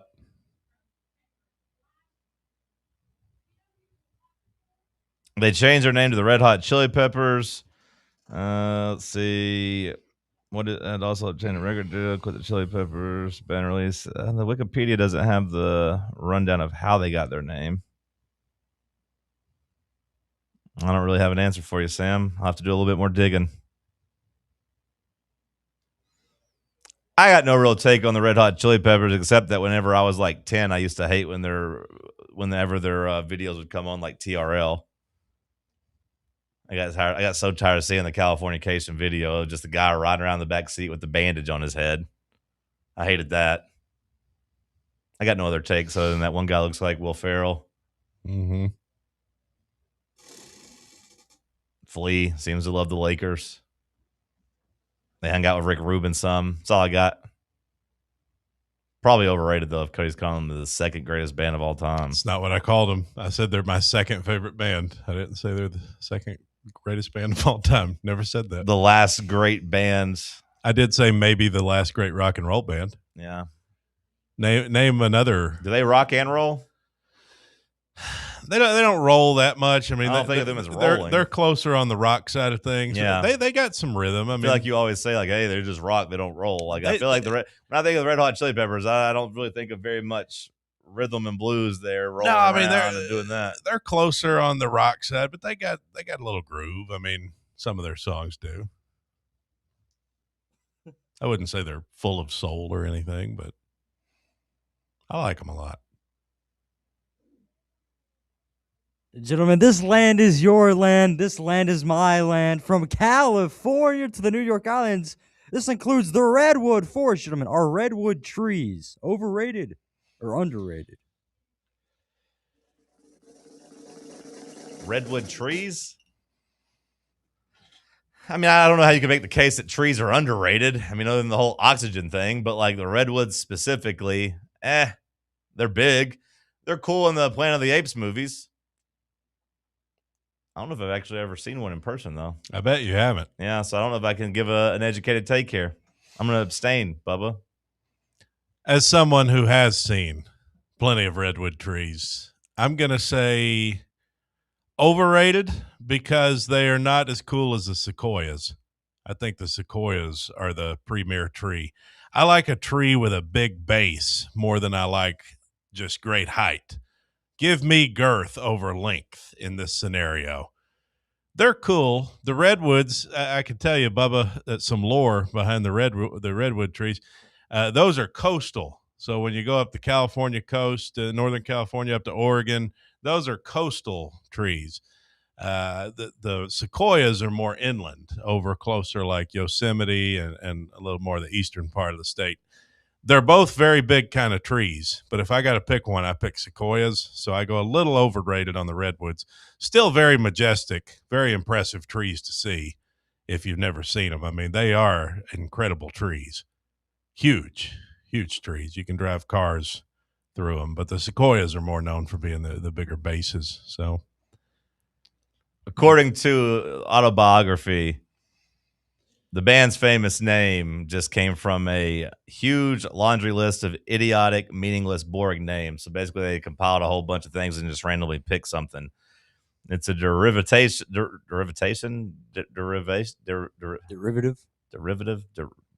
you say that word? Derivation. Is that how you say it? I don't know. Derivation. I've never used that word. I mean, derivatation. I feel like I'm having a stroke here. The word it spelled? You know how it's spelled. It's Derivatation. Derivation. I've heard the word. I just can't. Anyways, they classic old school American blues or jazz name. Louis Armstrong had his Hot Five. Other bands had Red Hot this or Chili that, but no one ever combined it, so they just combined it. It's a good name. No real meaning. Seems like a good name. Derivatation? What the hell is happening? Derivation? Not really California related, but we talked about earlier. Share. Move on. I've already given my share takes. Overrated. All right. Speaking of hating I used to hate when her video came on TRL too. That old woman dancing around the club with those strobe lights. I say, get her off and put Jennifer Lopez back on the screen. Yeah. Give me some J-Lo. There's a big old building out there in California. Some call it an observatory. What about telescopes? Are telescopes overrated or underrated? Are you talking about the Griffith Observatory? Telescopes? Man, that's something I never got into as a kid. My nerdy cousin had one. One of my friends had one. You want to look at the telescope? And I was like, not really. But it's one of those things you got to pretend that you care about. I think that's when I realized I wasn't a science guy. Like when I was like 7 years old and I realized I didn't really care about looking at the sky. I said, this ain't for me. Now you give me some binoculars and a window and a bush and some cute neighbors, that's a different story. A telescope, nah, don't need that. Anything I need to accomplish, Bub, I can get done with just some binoculars. The telescope, I never really used one. I guess I'll go underrated. I mean, I like the idea of knowing about space and knowing what the things are. I've got a nerd friend too, who anytime we're out on a clear night, let me get my telescope out. Wow, like, there's the Big Dipper. Yeah, that's what he points that stuff out. He's like, see, you can see the Milky Way right here. I'm like, I don't know what the difference There's is. Orion's belt. Right. Yeah, there's Jupiter. I'm like, oh, cool. Sam's a telescope guy. No, my grandpa had a telescope growing up, and I think it just collected dust besides like the 2 or 3 times a year that, me or my cousins would come into town. It might be cool, like whenever there's something really crazy going on in the sky, like, oh, there's an eclipse, or oh, like there's you can see the northern lights. Like maybe break out the telescope that night. I don't know, but well, nowadays you don't know if it's a drone or Elon Musk's Starlink or if it's a star. Or an alien. Yeah, I mean you can't. It tell could the be difference. an alien. The aliens are just getting to hang out all willy-nilly now because there's so much stuff up in the sky. I see the drones fly over all the time, and everybody tells me I'm crazy. This guy and his damn drones. They tell me I'm crazy. They say, that's a plane. I say, no, it's not. Planes don't move like that. I will say, though, once you brought up your papaw having one, it is a cool flex. It does make you look smart and distinguished to have a telescope. So, like, it's kind of like having a bookcase. Yeah, like having a bunch usually of the books. telescope hangs out next to the bookcase. Like I'm picturing bookcase, globe, big spinning globe, Yeah. telescope. That's what I'm picturing. That's a sign of intelligence and wealth right there. Does your grandpa have some money, Sam? I mean, I guess. Yeah. It looked official. Yeah. Like what you guys are saying, like he was. No, I'm asking him, did your grandpa have money? Was he affluent? Yeah. Yeah. Sure. What's the square footage of his house? Don't know that one. 28,000. You got to have a lot of square feet if you got a room dedicated to your library and your telescope. And your telescope. His living room just had like a couple big windows next to it, and he just parked the telescope right by there. I don't even know if he used it ever. No, but that is something that I feel like old people should have. So I guess it's a grandpa thing to have. That's cool. Telescopes, maybe they're underrated. I was never into them, but no, I think they're over. I feel like there's like you got to have perfect conditions, and it's like that's 10 nights out of the year or something. I don't feel like I've been into a house that's had a telescope though in 15 years. Are we losing our recipes? Does anybody still having telescopes? Like, please let us know in the chat. Tweet me if you have a telescope in your house or anybody your age. Like, if your grandpa has one, okay, yeah, you're still. That's good that we're keeping that tradition alive. Under the age of like 65. Yeah. Does anybody have telescopes under the age of 65 anymore? Probably not. Probably not. My granddad had magnifying glasses. Yeah. He had a lot of those where he showed me how to start a fire. He caught a leaf on fire one time with a magnifying glass. He's a very talented guy. Did you burn ants with it? No, just. That was a popular trope back in the 90s, like on TV shows. Little mean kids burning ants with the magnifying glass. You don't see that much anymore. No, not as much. Damn PETA ruined everything. Yeah. Once we made A Bug's Life, we quit burning ants with the telescope or with the magnifying glass. That was a great movie. Is that where that started? I love that movie. No, I think that's where it ended. We all started feeling bad for the bugs after we watched A Bug's Life. We said, oh, it should be nice. I know I quit smashing ants the same way. I was like, you know what? You're fine. Go ahead, bro. Who am I to start killing you? Anyways, what else, Bubba?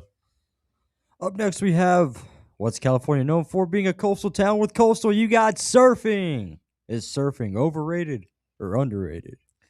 Something I've never done. Have you ever surfed before? No, Bubba ain't never surfed. Sam, you ever surfed? Boogie boarded. Nope. Boogie boarded? Yeah. Yeah, but you don't stand up on boogie boards. You try to slide it across like where the water just barely touches like the surface, like skim. I thought that was skimboarding. I guess you could do it on a boogie board too. Either way, I know Cody's never surfed.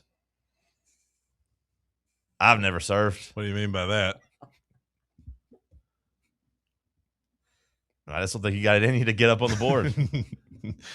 No, I never surfed. I saw people surf. I would like to try it. But I can't stand up even on a damn wakeboard. So what the hell? I feel like if you can't wakeboard, you can't surf. I feel like you gotta be able to do one of the. I feel like you gotta be able to do one to do the other. It's just a balance and water thing. I don't think I could pop up. Ventura, that's a big surf town.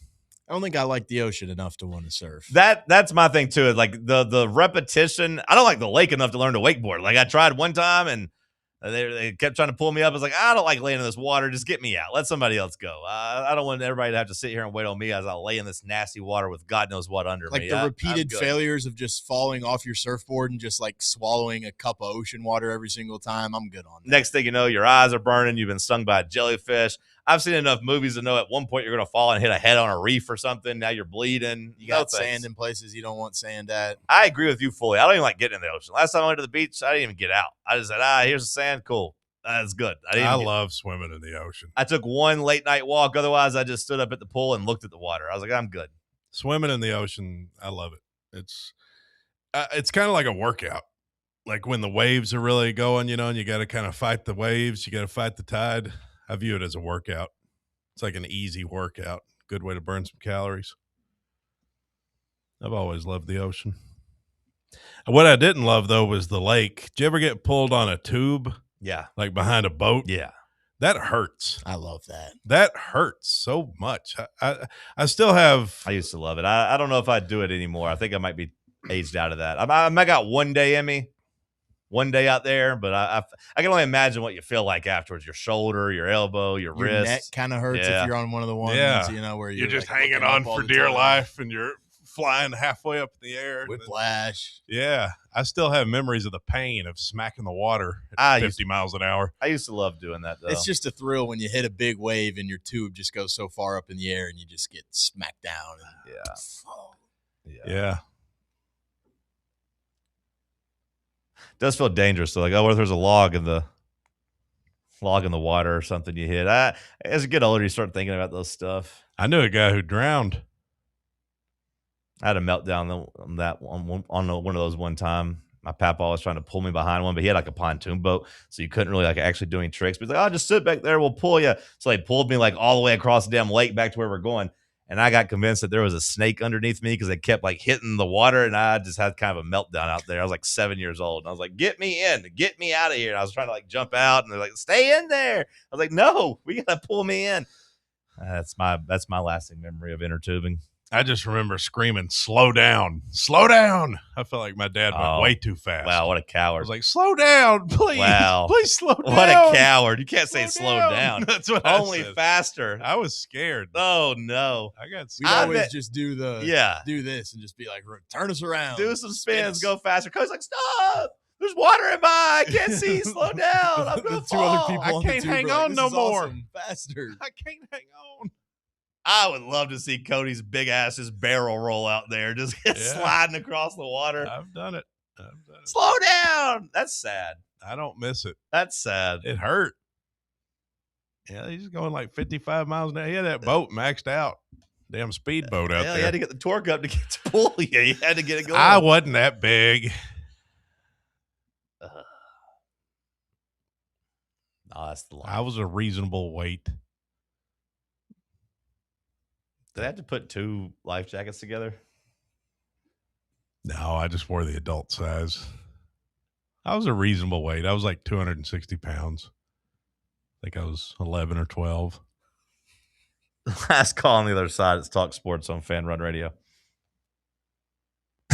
Big Orange Country's home for sports. This is Fan Run Radio. Located in Knoxville's historic Old City, Barley's offers great food, live music, the best draft beer selection in town, and now your new favorite place to watch sports. Their indoor projector is perfect for any weather, and they've revamped their upstairs area with more TVs to take in all of the action.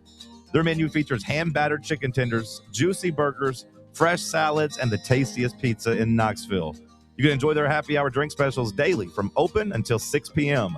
Barley's Tap Room and Pizzeria. Your smile says it all, so make sure it's saying the right thing. At Knoxville Smiles, we believe healthy teeth mean happy lives. Whether it's a routine cleaning, whitening for that big event, or fixing a nagging toothache, our gentle team is here for you. With flexible hours, family-friendly care, and the latest technology, Knoxville Smiles makes every visit stress-free. Don't wait another day to love your smile. Call Knoxville Smiles today at 865-539-1776 or book online at knoxvillesmiles.com. Smile brighter with Knoxville Smiles. Are you tired of waiting on interest rates to drop before you start saving money? I'm Chris Burleson with University Lending Group, and I've got a better way. With a traditional closed-end mortgage, most of your payment goes straight to interest, not your balance. But with my Smart Loan, every deposit you make cuts your principal immediately and reduces interest in real time. On average, my clients pay off their mortgage in just 7 years. Call me today at 865-388-7634 or visit smartloantn.com and let's turn your income into financial freedom. NMLS number 332941.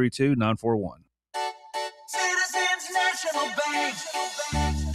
Kick off this football season with a CNB Plus Perks checking account. Move downfield with free online and mobile banking. And cross the goal line with extended evening hours and Saturday banking. Banking at CNB has its perks. Find out more at cnbtn.com. Citizens National Bank. Banking never felt so good. Member FDIC. White Claw is taking hard seltzer to new heights with White Claw Surge. At 8% alcohol, White Claw Surge is a stronger wave of refreshment that doesn't compromise on taste. Available in 4 bold waves of flavor like ripe blackberry, citrusy blood orange, zesty natural lime, and tart cranberry. Check out your favorite retailer in-store and online for the White Claw Surge Variety 12-pack and 16-ounce single-serve cans. White Claw Surge. Please drink responsibly.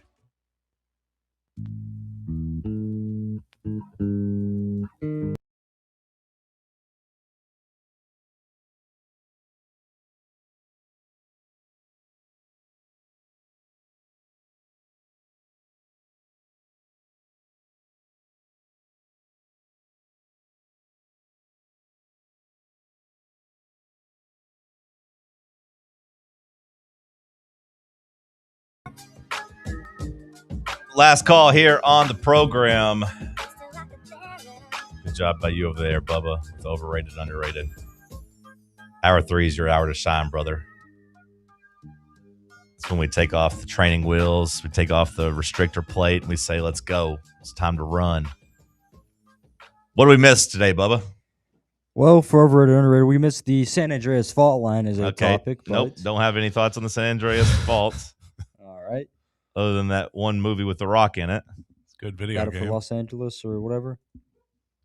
Didn't he have a movie called San Andreas? He might have. Also, Grand Theft Auto. That was another thing that we missed as well. Yes. But we've missed the SEC announcing their first, second, and third team All-Americans. The SEC announcing their first, second, and third team All-Americans? Or they're all conference players? All SEC, second team, All SEC, first team. I said that wrong. It's all right, brother. We knew what you meant. We're just getting there on the same page. Ball's going in the basket, you know? Ball's good. Yeah, whatever. Any Vols on there? Yeah, quite a bit. On the first team? Any Vols on the first team? Any Vols worthy of being on the first team? Chris Brazzell. Yeah, Brazzell's worthy of being on the first team. Okay. Second team was my boy Big Bad Deshaun Bishop. Deshaun Bishop, second best running back in the SEC? No. I think he is, but that's me being biased. You're saying no Sam in terms of he's not, or no that like they put 2 guys on the first team, so this means he's third at best? I don't know. I just I would don't take the Ole Miss guy, Kwan Lacey, and Ahmad Hardy before him. Yeah. He's probably one of the best guys on an 8-4 team. Also on second team was Arion Carter and Josh Turbeville. And then third team featured Lance Hurd, Max Gilbert, Ty Redmond, and Colton Hood. Who are the first, second, and third team quarterbacks? Third team, Gunnar Stockton. Okay. Second team, Trinidad Chambliss. And your first team quarterback, Diego Pavia. Yeah. Diego Pavia. Is Trinidad Chambliss actually good, Sam? I imagine you watch and keep up with it more than I do. But like the couple games I've watched them, I just see him missing throws and not looking very good. I think he's raw, he's one of those guys that like probably makes 4 to 5 throws a game. Then you're like, oh wow, you can build on that. And then maybe 4 to 5, you're like, ugh, like why is this guy my quarterback? He got to do that commercial. Do what? He got to do that commercial about transferring to AT&T. Yeah. So that's cool. That's nice. He's a good runner too. So I mean, like I think he makes some plays with his legs, but yeah, I just don't. I mean, I'm not complaining about the SEC quarterback, the teams or whatever. I'm not saying Joey should have been on there. I think it's kind of telling that Joey's not on there despite leading the conference in like some statistics. But when I watch actually just Ole Miss, I just haven't liked Chambliss. I'm surprised they haven't gone back to Simmons at some point. I don't know about that. Okay. I don't like Simmons at all. Well, I didn't really like him either, but I thought he struggled enough to where you like maybe try something different, but maybe I'll be too harsh on him. We'll see. Didn't put the ball in harm's way much at all this year. Did Only not? had 3 interceptions. Oh, yeah, that's good. Anybody can play quarterback when Lane Kiffin's your coach. He is pretty good at coaching up quarterbacks. Maybe I'm being too hard on Chambliss. So we think Chambliss follows Lane to Ole Miss, to LSU. Would Lane even want him, or is Lane going bigger fish hunting? Is he going looking for something bigger and better? He's looking for Faison Brandon. I think you want something bigger. Yeah. I don't even know. Does Chambliss have eligibility left? I don't even know. I don't know. Yeah, he came from Ferris State. I don't know what year he was when he came. It says he's a senior, but hell, who knows? Those D2 years don't count. Next thing you know, he's got more eligibility. Who knows? Anything else, Bubba? We have Lady Vol for Life, Tamika Catchings, the 2026 Silver Anniversary Award winner, where she is recognized by the NCAA for her contributions and influence on women's basketball over the years. So is she the only one? She's the only person that won something? Yeah, she won the award. Okay, so this wasn't like a team. It wasn't like hey, 5 people get it. So they're saying she's what, the most important player of the last 25 years? What does that mean, Bubba? What are we talking about here? Where did she win? What is this? Tell me. So when your hair turns silver? Explain it. You're not doing a good job of explaining. Nope. Open your mouth. Talk. What is it? Well, I was reading more than just the headline. I was reading the article. Yeah. Because I saw this, but I was like, okay, so I'm glad that Catchings gets some flowers, but I was like, what exactly is it for? Either way, look it up yourself. I was watching a podcast that Candace Parker was on, and where she was going to war for Shamika Holdsquall. So I'm glad that Catchings gets some notoriety. Candace was talking about how Shamika doesn't get enough love all time, and how somebody was asking, like Steven Jackson and Matt Barnes were asking like her starting 5 women of all time in college basketball, and it was like her and Cheryl Miller and Breonna Stewart and Caitlin Clark, which I don't know. I feel like all those other girls probably won championships. And then Candace is like, I'll give up my spot because you have to have Shamika Holdsquall on there. Like, I mean, she was a champion, 3-time champion, 4-time All-American. She's like, you got to have her on the list if you're talking women's college basketball. So that was nice. Candace said, I don't want to argue with anybody else. So if you want to take me off, that's fine. She can have my spot. But she's the GOAT. Also, Aja Wilson's in a relationship with Bam Adebayo. Asia, not Aja, Asia. And we've known they've been in a relationship. I guess were they officially like? She said she wants to have kids with him. I saw a tweet that said Sam Presti will be at the first ultrasound. They got a lot of draft picks. It would be a big old baby. Good for those love bugs. Cody, good job by you today. Sam, Bubba, appreciate you. Shout out to the freaks. We'll talk to you tomorrow. The Tony Basilio Show coming up next.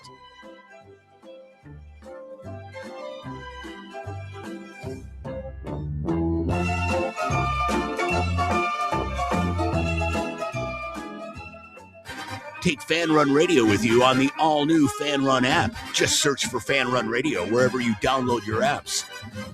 Hey, folks, if you're in need of a lawyer, you need to call my friend Jerry Givens. I've known Jerry since high school and can personally vouch for him. He's East Tennessee through and through, and if you're going through a divorce, bankruptcy, or a DUI case, you'll need someone you can trust on your side to help you navigate the local legal